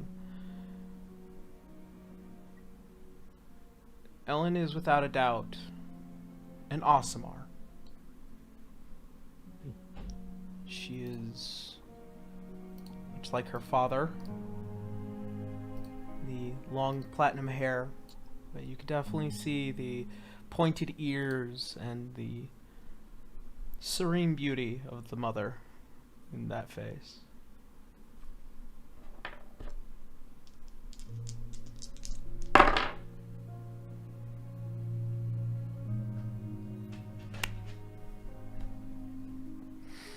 Here, check this. Because I rolled a straight 100. Oh boy. Oh shit. Damn. Ooh, what does this mean? So I pulled out two different forms of D100s because I knew kids were going to be along the way. Of course, I wanted to see if there was a possibility of, you know, the mixing of these races creating different kinds of races later on.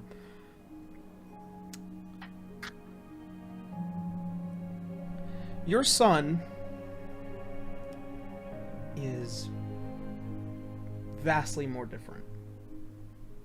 Not in the half-elf sense, not in the Aasimar sense, but something definitely celestial, but fey. Oh no, he's an anime pro tag. We're so dead. Oh, he's Oh, yeah. no. Helena, Oh, Helena, no. no. Helena, no. And the hair starts growing over the shoulder. No.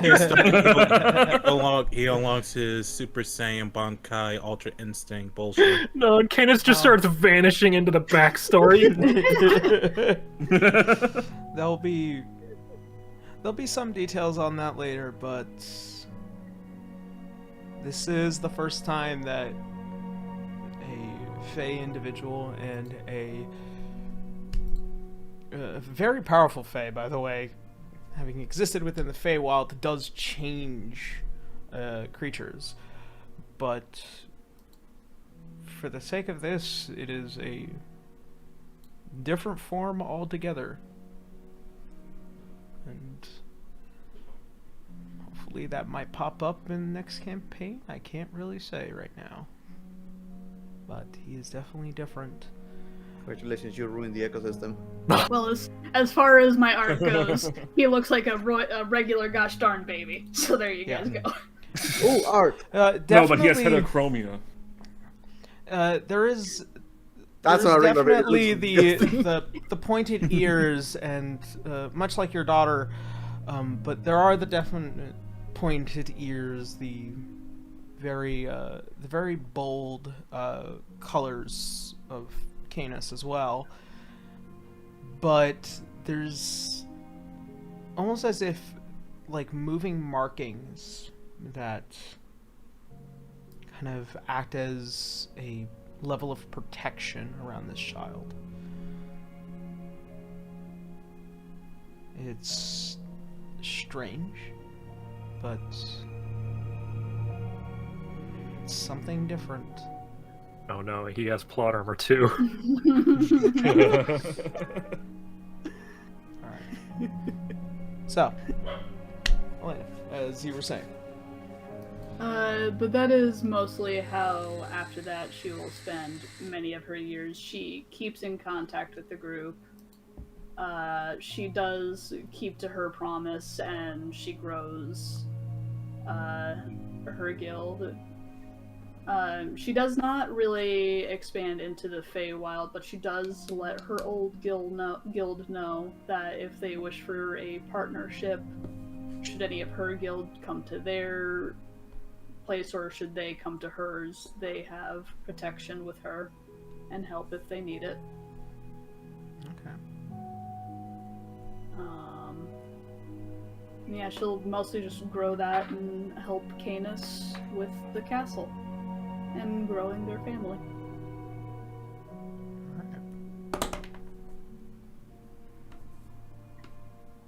Canis. What do you do in 5, 10, 25, and 50 years? Well, he assumes the mantle of being the king of Lumeria, primarily. And with that, in the first 5 and 10 or so years, he decides to help clean up all of the random nonsense that happened from his brother killing off many of the royal families. So he's taking all of the forces of Lumeria, being able to research that, figure out everything the castle can do, and hopefully fix things around the world. It is a long diplomatic process. Of course, with the assistance of Helena and the mantle in eventually being passed down to her from the Eclipse Eye to the Platinum Eyes. There is a lot of tentativeness for what had been a symbol of fear and destruction. But in eventuality, and with a lot of charismatic talking, and as well as a unbelievable amount of blackmail being accumulated by Helena's group. Here you go, honey. Happy birthday. Happy birthday. Nice. You saw the information. You've managed to convince various world leaders to sitting down with you, with the exception of Excelsium. Excelsium is a very zealous and very culturally self-righteous in a lot of aspects, and especially with the Sultan, after being appointed shortly after the old Sultan being assassinated, has continued on their father's work. They've committed themselves to continuing on this war that they started.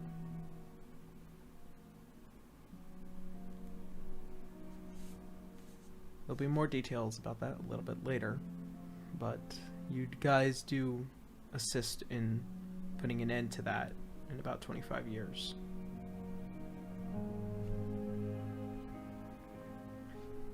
Or was it? I believe it was 10 years.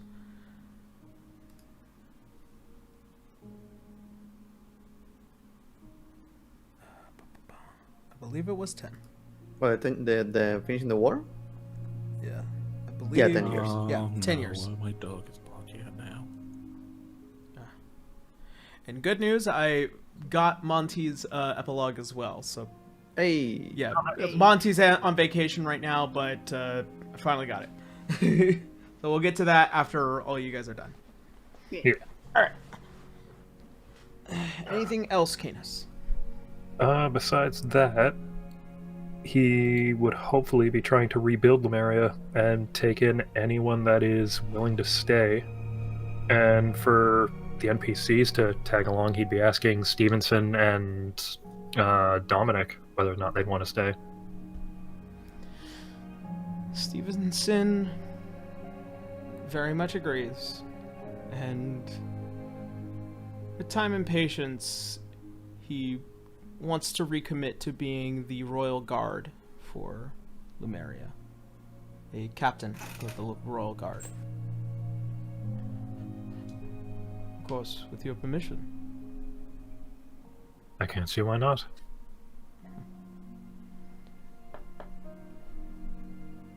Dominic becomes the head of magical development and research for Lemuria. He ends up falling in love, though, with a fellow researcher. Her name is Yila. She is originally from Hollingrad. Dominic babies. Yep. They end up having children of their own. They have 4 children. 2 boys, 1 girl, and they adopt a 4th after a short adventure into the plane of fire. Damn, Dominic, you got busy. Not as busy as River. Definitely not as busy as River. I'll detail what happens after that a little bit later. Besides all that, he would also now have a permanent home in Lemuria, so he could have Benedictus come there. Yeah, your 3rd child, technically. Or Yeah, not. the 3rd child, a red dragon, is now part of the family. Mhm. Part of the royal family of Lemuria. Over the course of 50 years, and generally the growth rate of dragons can... Basically, they don't become a full adult until somewhere around... A century. Yeah. Yeah. So We're in gonna half have a century... child for a long time. in eventual time, this dragon is getting pretty big in general. Like, not as big as an adult yet, but... Well, in 50 years, he will be a young dragon, right? In 50 years, I think he's large size now. Like teenager. Yeah. And, Oh, you have a teenager red dragon. And it is a very complicated conversation of basically a a younger sister and younger brother, to which there's a lot of personal lines of communication of talking about a lot of things, but generally... Here's the question. Did he ever try to eat one of them? You ever tried to what? Did he ever try to eat one of them? No, that was explicitly discouraged to start with, so it's explicitly discouraged now. That's one of those. You know those moments where eventually either your mother or father scare the absolute life out of you with how dead serious they are. Mm-hmm. Helena makes sure she looks like the absolute devil to him, and she said, "You will be gentle with these children.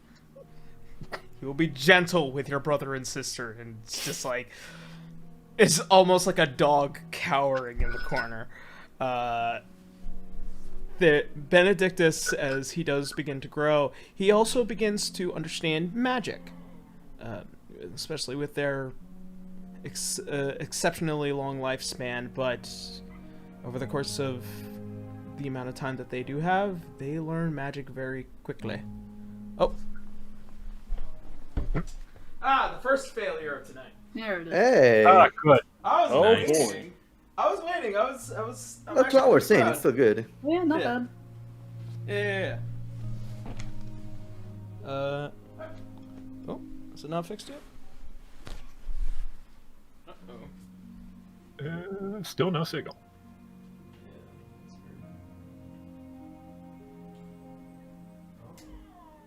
I've never seen that icon before. There you go. There we go. There we go. So, Freaking red dragon. but yeah, he does start to learn magic very rapidly. And at some point, you do manage to see a normal humanized as well as one dragon can be. Very teenager-esque looking red dragon humanoid. The bright red long hair, the rather intense look, but learning from people that love and care. There's a lot more human and emotion than what most red dragons grow out to be. I like to imagine that he has the long bright hair. He looks like a teenager. He starts dropping doors, destroys them, and just gonna go, damn it, River.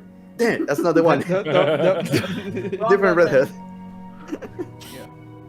Yeah, you just see short red hair and running away.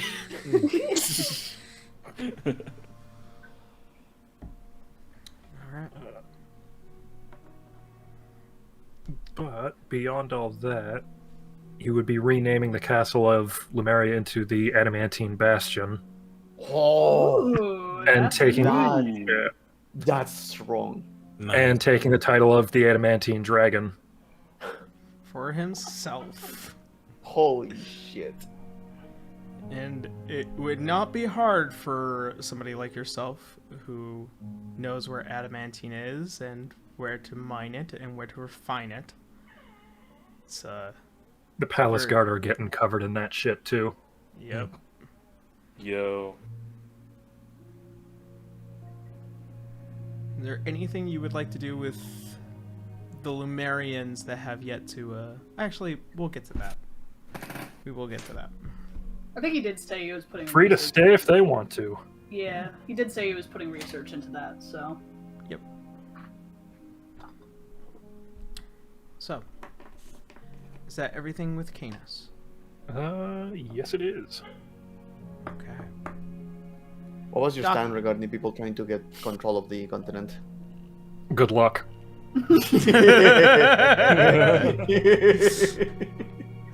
Yep. They have a dragon, an army. I want to meet Freaking- who's ballsy enough to even try. Mm-hmm. We got an An Iron anime Golem. army and an anime protagonist. An iron golem with a red dragon, so they Level- just constantly. There are definitely several different entities across the world who try to coy their way in. It's on whether or not this becomes an issue will be discussed a little bit later. Docky. Okay. All right.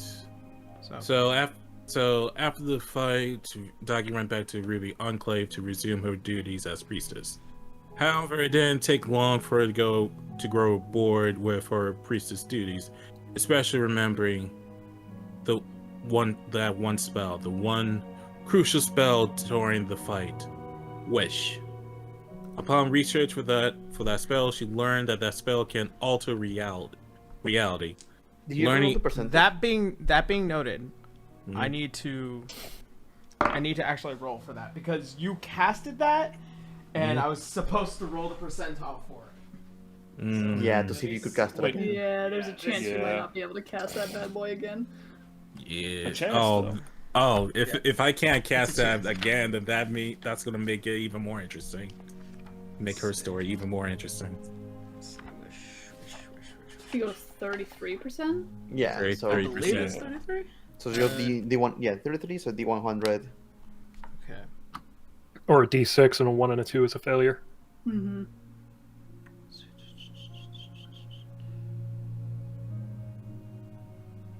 Yeah, that is 33%. Huh. Mm-hmm. Okay. Let's see the dice. Make my backstory interesting. You make it by fucking 1. Damn. Yo. By What's that 1. for? Yeah, no, it is a 34. Damn. So you Just get by the another skin. you get another chance to cast Wish. So you have to be very careful with your words. I as a DM am very keen. And well, I'll save it for the last part. So learning about the nature of the spell, she grew curious about these reality altering spells. So within the first 10 years, she decided to make a program to learn more about more spells that can alter reality or change fate. She learned how to see the future, to become invincible for a brief amount of time, to even stop time for a certain amount. But it wasn't enough to satisfy her curiosity. Distraught by these infantile spells, she resumed her duty as a priestess at the Ruby Enclave. For several more years, she served the world well. She'd solved numerous problems that the Ruby Enclave had, and even had a family. Despite these achievements, the boredom was still there. She started to see mortal issues such as wealth, health, and war as inconvenient issues. She did her best to manage her boredom, but it was still there. It was still lingering. No matter what she did, no matter seeing her kids grow, no matter seeing her village, the Ruby Enclave, thrive, the feeling was still there. And it kept going on and on for years. 10 years turned to 25. And then 25 years became 50. Then the feeling was still there until she came across a long forgotten library buried somewhere in the Ruby Enclave. In the library, she discovered a teleportation spell. Unlike the several dozen teleportation spells she has, this one opened portals to other thresholds of universes. It is to note that in the discovery of this, mainly because of you being the guardian of the primordial dragon of fire, Ignis, there have always been possibilities that the universe that you're in is one of hundreds of thousands. This discovery, especially when it comes to magic, is extremely tenuous. It risks, the possibility of falling into a place that you might not know, nor will it accept you. The knowledge of even a great sphinx known as Amun-Ra has warned you against it. But curiosity always gets the better of boredom.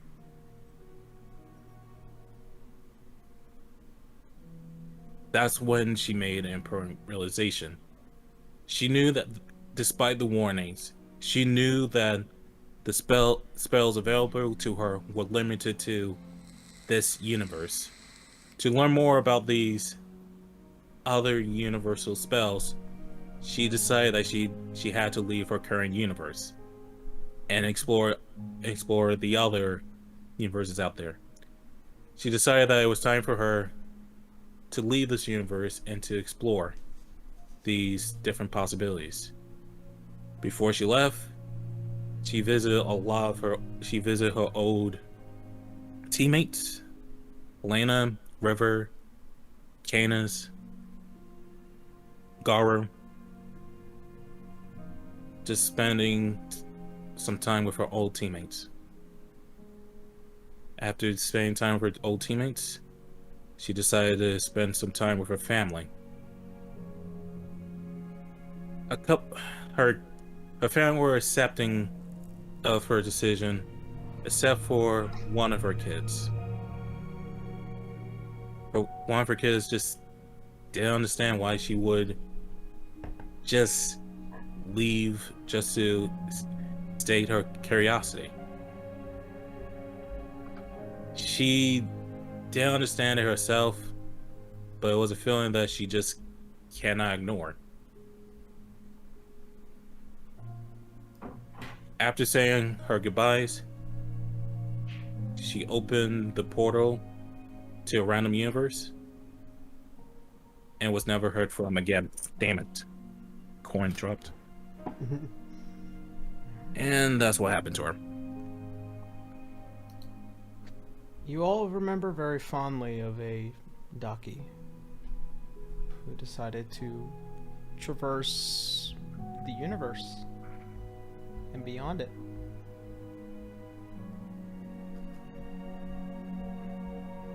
The images always begin to flash when it comes to you, Naki, no matter where you are. Home is often where the heart is, but knowledge has always been what you sought. You do see numbers of universes. You traverse. You see the strange, you see the unusual. You see different planes of existence that only the thought of many creatures, much like the gods themselves, could only think of. One with just a Canis with a goatee. One where Garu has eyes. Yeah. Oof. So, was it alternate universes or planes? There are, in fact, alternate universes.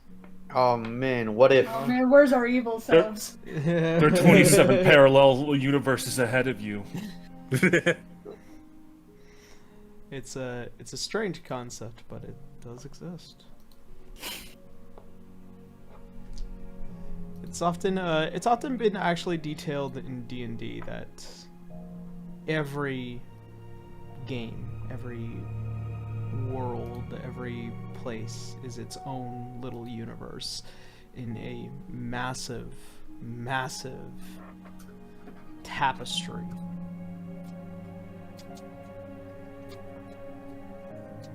So, wherever Daki is, and if Daki ever comes back,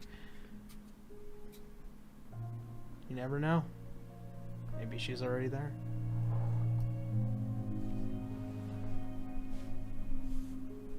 Finally, Garu, what do you do in 5, 10, 25, and 50 years?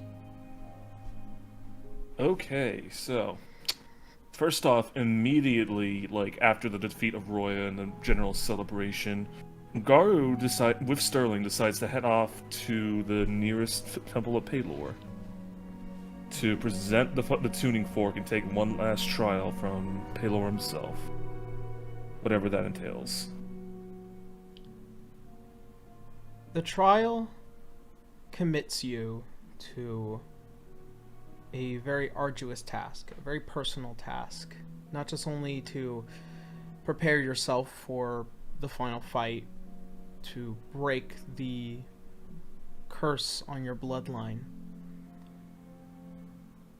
but also to do the final bit of soul searching, the actual finishing of your walk, your Bokaido.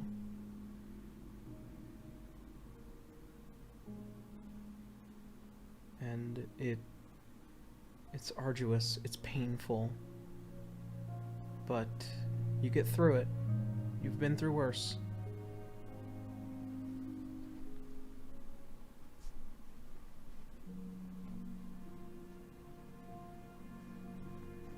in what happens.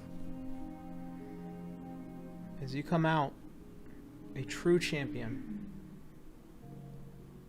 commit yourself to always seeking the light, even in the darkness of your world. And you are assisted by your friends to seek out a fraction of Vecna deep within the plane of water. And as I've already detailed, you managed to come out of it, an eyeball in hand and a tentacle in your mouth, and the glory of the adventure on your chest. All right. With the eye in hand and everything else required for the ritual, he then proceeds with the help of Paylor and whatever holy power need to be to break the curse of the Grimlocks. Okay. It doesn't take long for this process, as with the assistance of one of the mightiest of gods,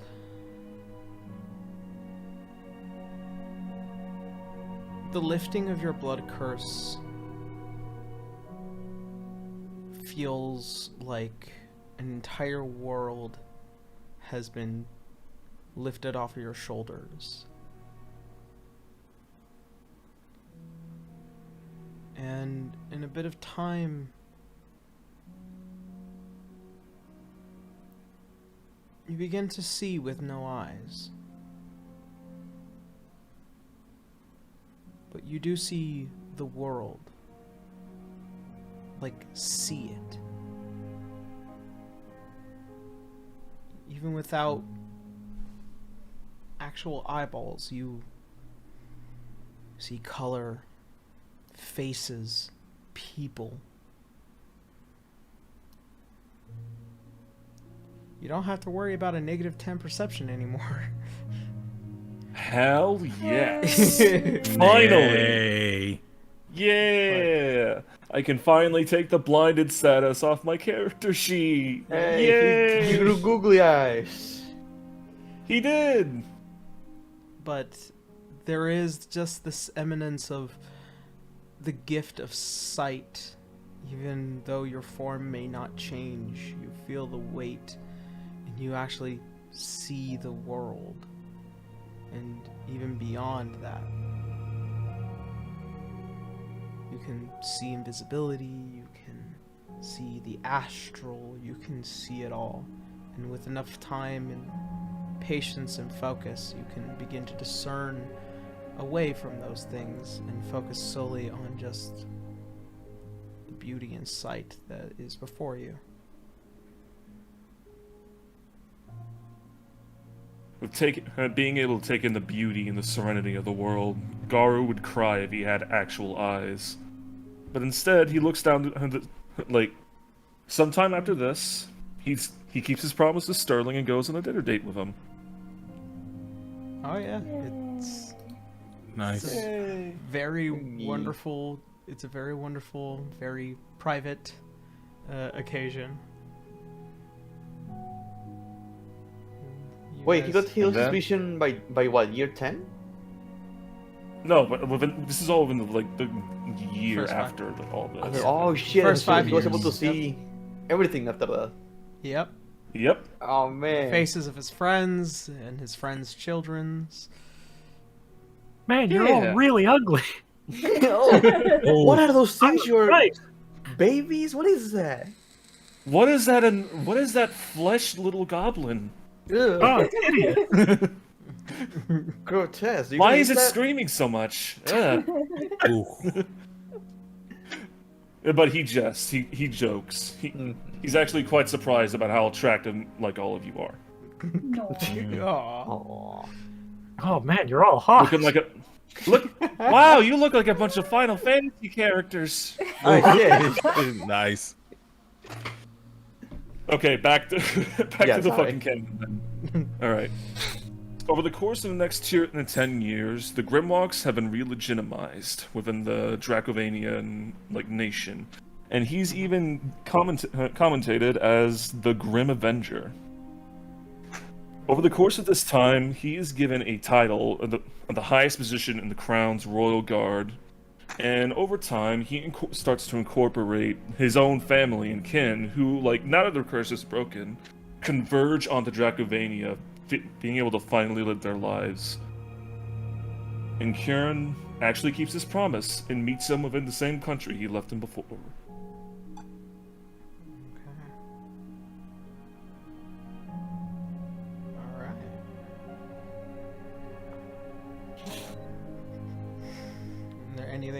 Anything else? Also, over the course of this time, he actually does get into a brief relationship with Sterling, once and for all. But over the course of years, they mostly realize Sterling comes to the conclusion that he fixed up feelings of admiration for him with a schoolyard crush. So they decide to break it off friendly, but they still remain very close friends and excellent business partners. Of course. Then, over the course of 20 years, the Grimlocks begin to grow even more. They even assimilate one of the lesser houses into their own, like expanding their ranks and like taking up the majority of the Royal Guard at this point. Yep. Their reputation has been mostly restored, but Garu, seeing that his friends and allies have all made children of his own, despite his lack of interest to do so, he decides to do something else. He wishes to create his own form of martial arts, called Kyoryu. Okay. Can't wait to start homebrewing that. Would that bring you down to level 1? Nope. He still has all 4 arms. His original intention with this was to make a fighting style that has been that can be accessible to anyone, regardless of disability, shortcoming, or like advantages. Like anyone could use it, but they would require true dedication and an understanding of the ways that he was taught long ago, without the political ties to it. In order to master it, you have to truly understand what Bokaido is, free from any political bias and whatnot. Okay.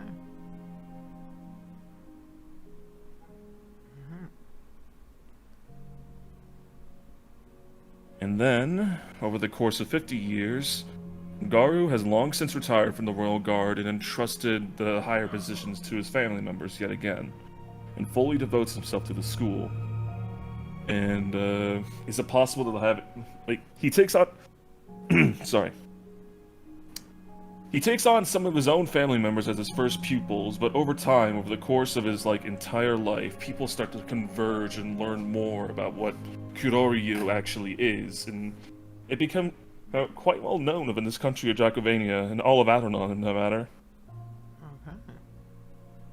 And thus And is it possible to fucking roll for some star pupils, by any chance? We'll probably find that out for next campaign. Oh, fuck. But you do manage to establish your own monastery within Dracovania. It is definitely a interesting form to learn, but it is easily accessible to those who dedicate themselves. Mm-hmm. And of course, throughout all of this, Garu still has his fair share of adventures with the gang, even on his own. A bunch of other small, big things that he can, do over the course of the year. He's, he tries to tie himself down to the school, but he just can't help that feeling of adventure, even in his older ages. Alright. Nice. Okay. But alas, despite his timeless, unaging body, he felt something about himself starting to go around his 87th year. He realized the time was coming soon, so he set out to say his goodbyes and leave behind what he can for the next generation. And on his last step of his journey, he decides to revisit the Tower of Nox through his own accord, climbing it himself to have one last chat with the primordial dragon that changed his life. There is there is the sense and feeling of the first time this dragon, this entity which claims all that is not light, in their final conversations with you, almost as if slightly proud of what has happened and transpired over the past 50 years, and allowing you peace and to stay for as long as you wish. Garu decides, like, over the course of that entire time, Garu decides to spend, like, a few days, like, chatting with her, telling her all about the adventures in his life, despite her already knowing, just so he can say that he talked to her one last time. And with that, he decides to get up and take his leave, but not before extending his hand with a for one last handshake.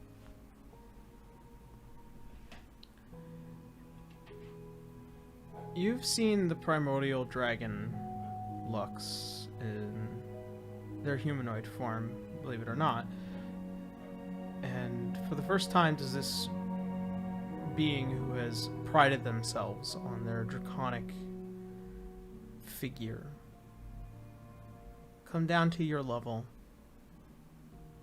and almost as if witnessing an eternity of space just move, and two beautiful glowing eyes shake your hand.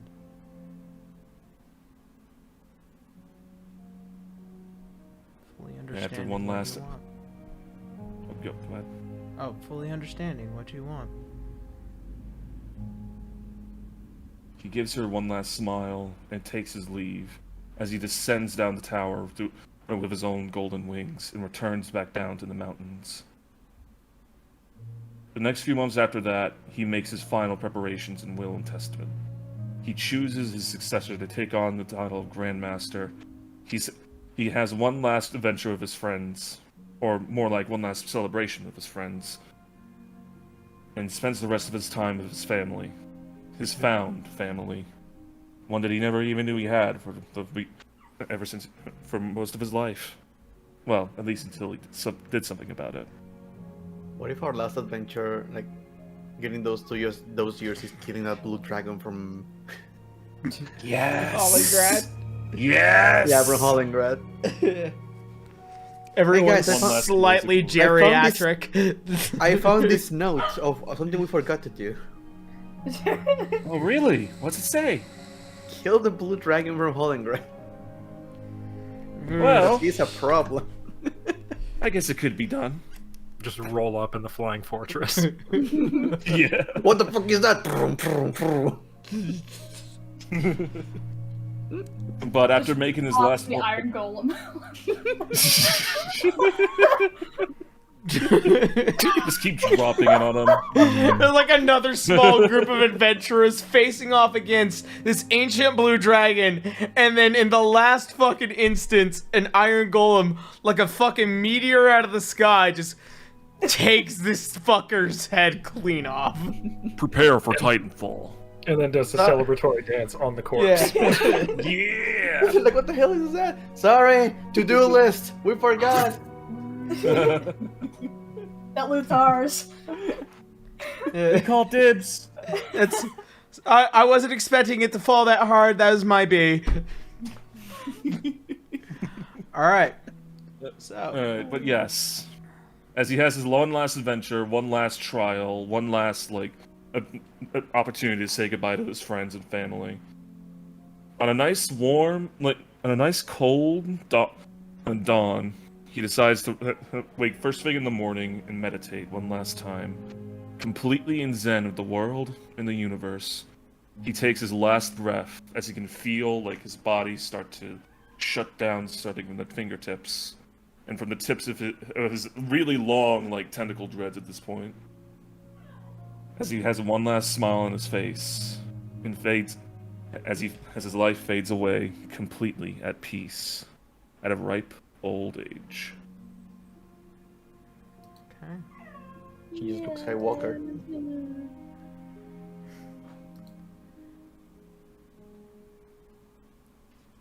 So, as 50 years pass, and as per Monty, Monty has detailed that in 5 years, they continue to help and wander nobles looking for protection.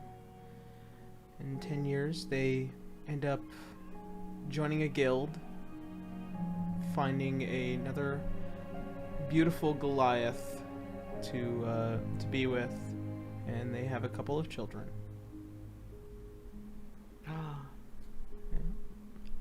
Os, this is Os, by the way. Yeah, Os babies. Yeah. Mm-hmm. Boss babies. Oslings.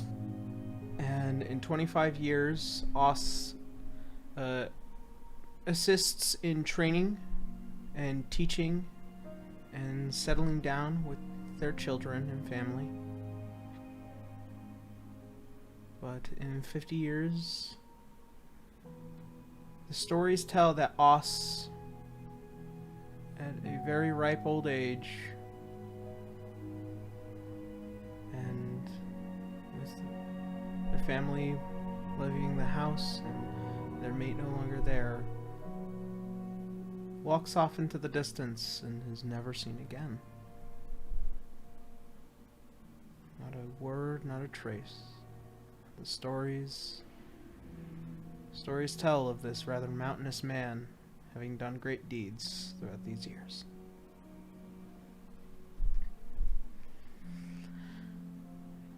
In all this time, though, there have been many advents.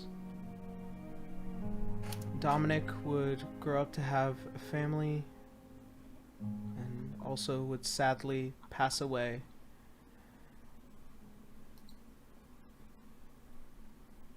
You would see many of your other friends, as some of them do not live as long as many of you do. And in eventuality, the world, over the course of 5 years, being at war with once again Excelsium, and in 10 years, finishing that war. So much time, so much resources and manpower have been expended in order to basically fight against a wall of endeavors between Lumeria, between Arario and Alanon and Dracovania. Excelsium could just not win. In time, a new republic would be established and begin to start changing their laws. There are definitely those who are still radical in their ideals, but the nation is starting to become a lot more free in their endeavors to understanding and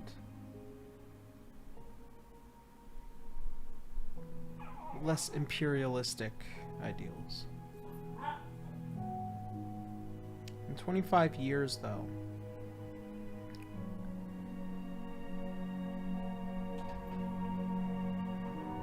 there have been many attempts on Lumeria to coy their way in, to steal research, to benefit far too greatly with very malicious intent. And that began to spread out into the world again. Many leaders, both from the New Republic of Excelsium, Hollingrad, the Enclaves, Yimnin, Alernon, and Wallenstein. These brand new leaders would come to the table in Lumeria in order to seek a new organization to help assist in preventing these endeavors from spreading out and letting happen again as to what had happened with Lemuria or to Lobondel especially. And the invitation to all of you to assist in creating this brand new organization is open.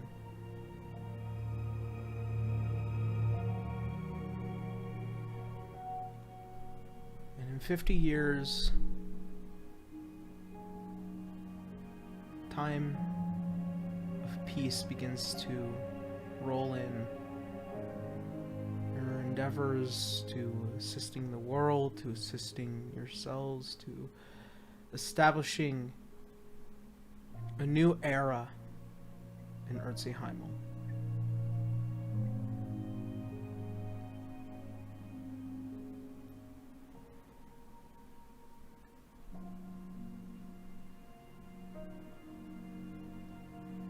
The world begins to pull back.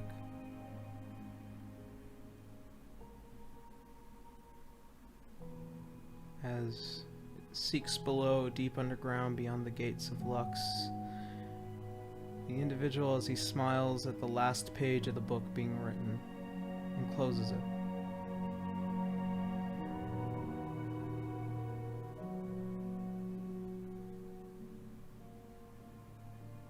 As a bit of time begins to pass, a new book appears, and the pen begins to write again. As it pulls up towards the skies of Wallenstein, in one of its many valleys, you all see a desert. The beating sun, the heaving of the lungs. As one book closes, another one opens.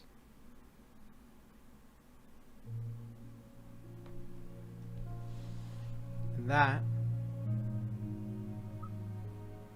is where we're going to end. There it is. It was all a book? Oh, man. What an ending. It was Heavensward all along. The free trial's officially over. Please insert $15.99. Don't I forget believe the it's pre-order and $14.99. Whichever. Canada pays more. That's true. So yeah. Ah, diggity do that. There it is.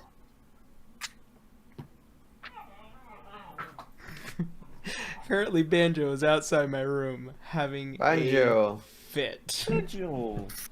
Dog. Hello. I suppose for the last episode. Hello. Went to the loaf. Bring him in. Wolf dog. Bring him in. The Adamantium Bastion. Holy shit. That is like a solid That's name. a really good. Mm-hmm. That's a really good ass name. Now just imagine that the campaign not even acknowledged, just in the distance floating by. Hello. I do. Oh, he's angry. He's angry. Your baby. Yeah. His tiny legs. Little legs. With a big head and little arms. I don't know how well thought out this plan was. No, I fuck. Yeah.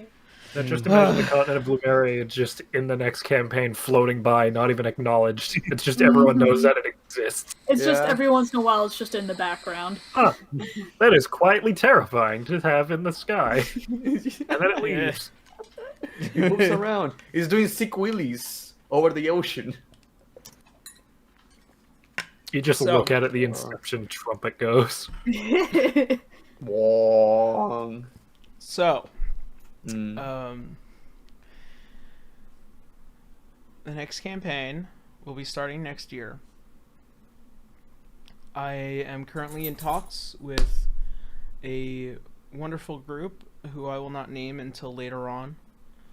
But next campaign will have a much more different format. We're going to have probably different players. But as an all in all, this has been an outstanding experience, especially for me. 2 years. Nice. 2 years. Years. This is my first ever level 20 character. Me too. Yep. First actual campaign that ends. Yep. Yep. Yep. Well, yeah, long campaign. I know we've played the Humble with you. Humble way, but it's I know So- what you mean. So before we jump on into announcements, I want to give some quick shout outs to everything that that helped make this game. First of all, I want to give a huge thank you to Boo. Boo, Okay. after the last campaign before this, really helped bring a lot to this campaign. Not just only drawing the thumbnails for the YouTube videos, also definitely a lot of the art, as many of my players have. And I don't think I would have done this game without you, Boo. I really do not think I would have. Oh, gee, thanks. I would have definitely given up on running a D&D game if not for you, and with bringing in as well as Bracky, who had done our character portraits, who had inspired a lot of I love a my lot portrait. of You shut up. a lot of people to draw and contribute and show so much love to this game that I had never seen before ever. It's it started with you two. it was Boo who invited me to the game. That's true. Yeah, it was Boo, Oh, and yeah, I guess then so. you invited Joe and Mal, and Mal invited Caitlin, and Zito and Terrence. You know, when we all started this, it was super exciting, and I cannot thank you guys enough. I want to also give a huge shout out to the people who were helping me make miniatures as well. Matthew Stalton, who was basically the man who had the 3D printer in New York, and after 3D printing all of our custom miniatures, and also was 3D printing various miniatures as well throughout the campaign. I also want to give a huge shout out to Hero Forge, who has this amazing available service. I cannot thank them enough. I've made a couple of NPCs out of Hero Forge. I want to give a shout out to the wonderful two companies, Cast and Play and Archvillain Games, for the Roya figures that were 3D printed as well. Also, I want to shout out to all of our former players and guests, Joe Cat, Chris Zito, Connor McKinley, Distortion Devil, Monty Glue, and Terrence Dry. Definitely bringing in a new breath of air for the campaign that would not have would not have been the same with various others. I want to give a shout out to all of the musicians and providers of the music that had played throughout this entire campaign, especially Alex Rowe, who has just allowed me to continue using their wonderful compositions. Infinite Rivals for some amazing battle songs, Jerimiah Gerorge, Kevin MacLeod, Maki Symphony, Purple Planet Music, Soundhammer, Battle Bards, and Incometech.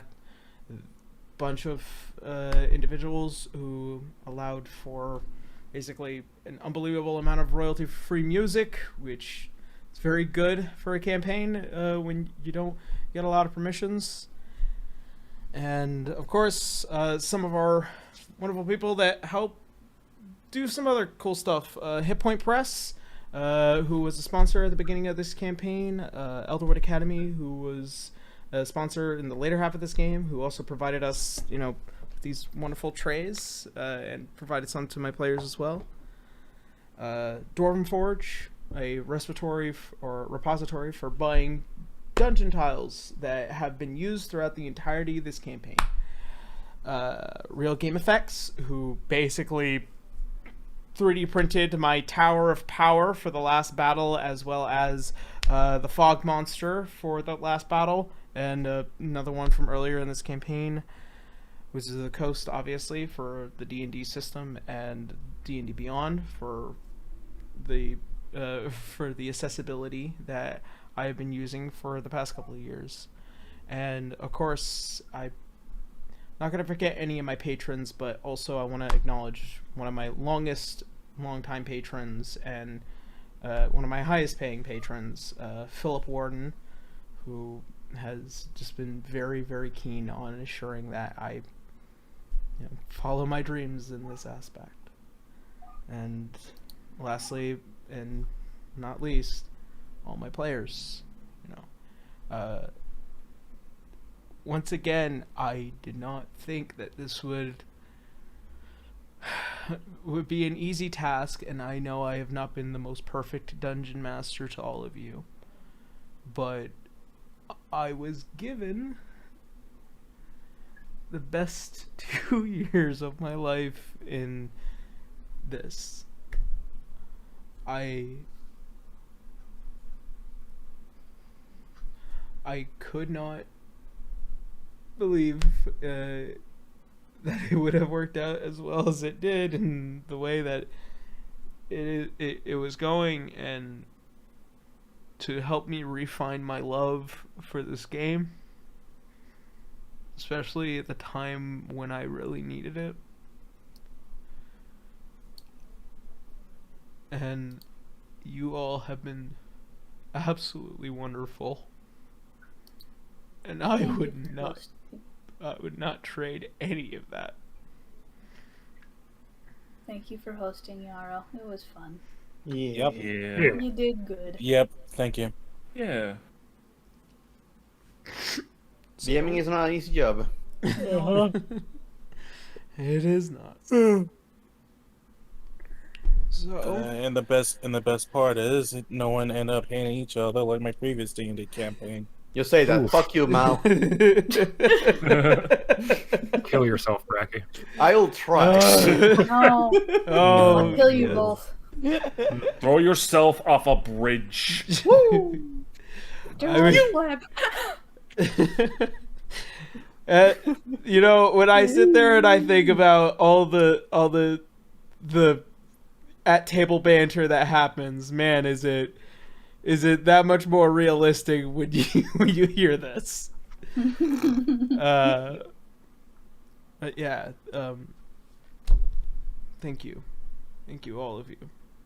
You made this really special, and it's not like anything else in my experience.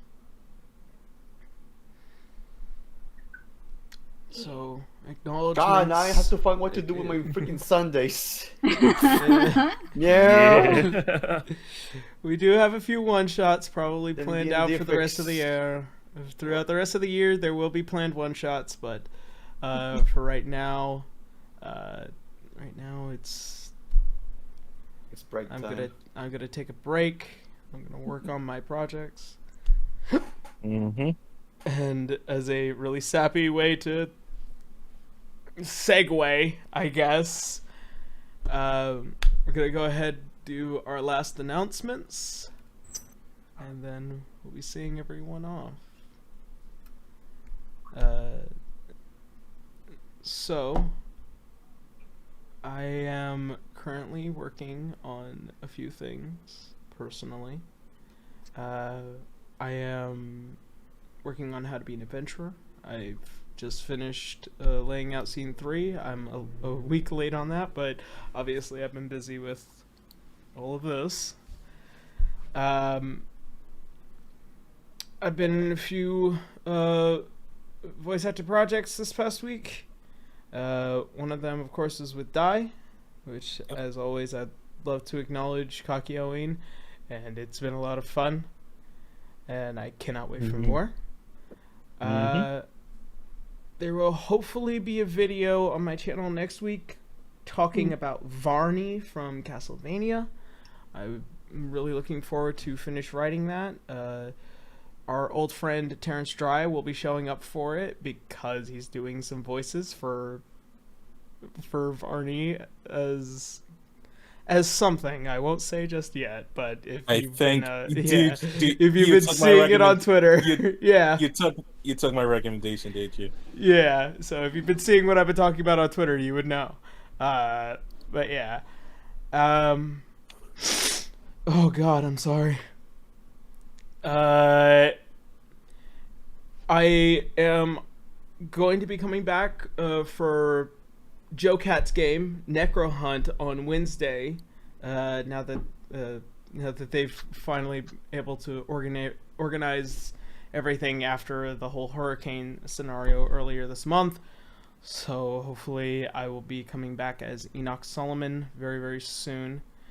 So if you guys are interested in more D&D content in the meantime, and myself, Joe Cat's game will be back at 3 p.m. Pacific Standard Time on Wednesday. And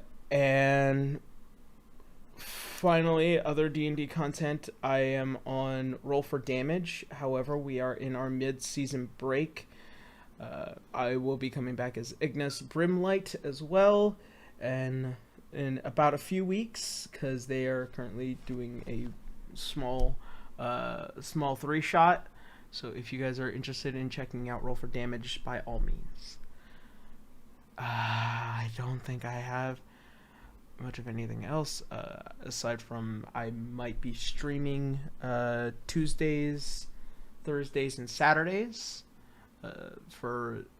I might just be playing Payday 2, because I've fallen in love with Payday. So if you guys want to see me commit crimes, then by all means. Crimes.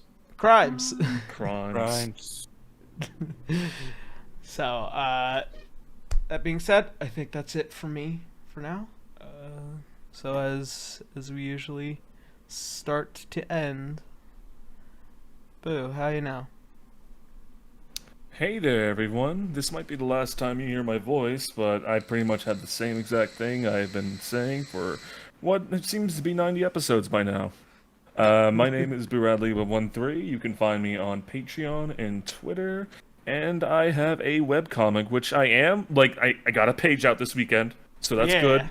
I'm actually doing it again, finally. So updates are going to be resuming, and you can find that on either on Patreon first, or on Twitter, or my personal website, sabbathbuster.com. So go take a look if you like demons, devils, and other wacky things. It's going to be like, now we're starting into the meaty stuff, so please bear with me. Alrighty. Alright, Bracky, what's up? Hi, I am Bracky, aka Brachyzoid. I played River the Halfling Fighter for the last, technically, time. Hurts, man. I love this fucking character so much. Goddamn. I don't really have much going on right now other than I stream at twitch.tv/Brachyzoid, where I do art streams and game streams and Final Fantasy XIV streams. I recently finished since my computer cannot do VTuber stuff, I have a PNG tuber, so I'm gonna be working on that for the rest of the week. Some assets and some funsies. So if you want to see some progress regarding character design and environmental and all that stuff, you can go to twitch.tv/Brachyzoid for some of that. It's gonna be a fun time. You can also find my work on Twitter at Brachyzoid, where I post what I'm doing or the things that come to my mind, and also I'm gonna miss this fucking game. I'm gonna miss that. I have one question though. I recall you want to look like a Q&A situation, like maybe to answer some of our questions. I do have one question. What the fuck happened to the Eastern Giants? As far Did we as hear anything after all that? As far as information and that line of information being definitely passed through the next 50 years, they reestablish a peaceful trade with the city at the valley with Bobaport once again. It's a little tenuous because after the war, there's a lot of embargoes over the oceans, but with their assistance, they were able to help not just only with the farmlands, but also assuring that Yimnan wouldn't have too much trouble. So reestablishing relationships have blossomed. Gotcha. Thank you. Sorry, I apologize if Yep. it's just a random question, but Yep. I kept forgetting to ask and doing the. Yeah, I got Perfectly it. fine. Too, but we can wait. Yeah, Yeah. I can wait. Sorry. And that's all I have for now, Caitlin. Hello, I'm KittenC37. You can find me on Twitch and Twitter at KittenC37, where I do art and a lot of it. Commissions are currently closed, finally, thank goodness.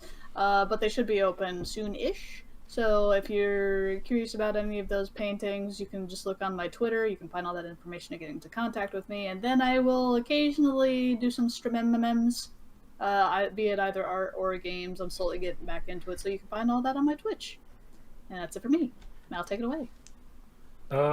Hey, I played Canis again for probably the last time over the course of 2 years. Goddamn. You can find my Twitch at twitch.tv/Sir_Malervik, where I occasionally play games that strike my fancy at the time. None in particular right now, but I could end up joining Yarrow for payday, so hey. Crimes. I Crimes. always Crimes invite you. still. I always invite you two because you're the most effective team I've ever played with. We Yeah. played a lot. Yes. I remember how you asked me and said, hey, do you play Payday? And I just showed you a screenshot of my game time. Yeah, like what, 4,000 hours? It was only something like 300 hours, but still. Oh, Like, Mal sorry. really likes I'm Prime. way off, but like the idea that you played a lot. yeah. You But played that's- significantly more than me. That's it for me. And I think last but not least would be Die. Yo, this is Dai Tomodachi, aka Daiki, playing Daiki for the last time. Unlike everyone else, I only been playing Daiki for a little less than a year now. I would say a little less than a year. So for me, I'm just working on KWC. We published the latest episode on the YouTube channel. This time it's Skyward Sword Zelda. Next week will be Midna from Twilight Princess. And then hopefully in the next coming weeks, I'm going to start releasing some one-off parodies in addition to KWC. One of them is a Boruto parody. The other one is going to be an animation based on a Twitter post I made about Pokemon, which ironically got me blocked from one of the Pokemon accounts, even though I just made a joke. What? Yeah, I made a Yeah. joke about about Serena and Ash, and how Ash just gave a pity fist bump even though Serena kissed him on the last episode of that season. Like, he just gave a pity fist bump, and then the account blocked me for even mentioning that joke. Still, I'm going to animate it. I thought it was a funny Twitter post. And then I'm going to be working on the recut episode of Dragon Ball Gohanverse, because episode 7 was taken down due to copyright several months ago. And then I am working on another OVA project involving Dio fighting Mickey Mouse, so that'll be interesting. What? Dio from JoJo fighting Mickey Mouse. What, you haven't played Kingdom Hearts, Bracky? That's true. That's fair. That's very fair. Fucking Kingdom Hearts. Mm-hmm. You of all people in Kingdom Hearts. Makes no Yeah, when's goddamn Mickey- sense. When's Dio gonna fight Buff Riku? So. Maybe that'll be one of the special enemies in the Love Rikus. series. But yeah, that's it. Jeez. That's it for me. All right. I guess with nothing else pressing. Thank you Yes, sir. guys. Thank you all once again so much. This wonderful 2-year adventure. And as always, we love you all so very much. Be safe out there. And for right now, see you at the next campaign. Bye. Whoa. Bye bye. Later. Bye.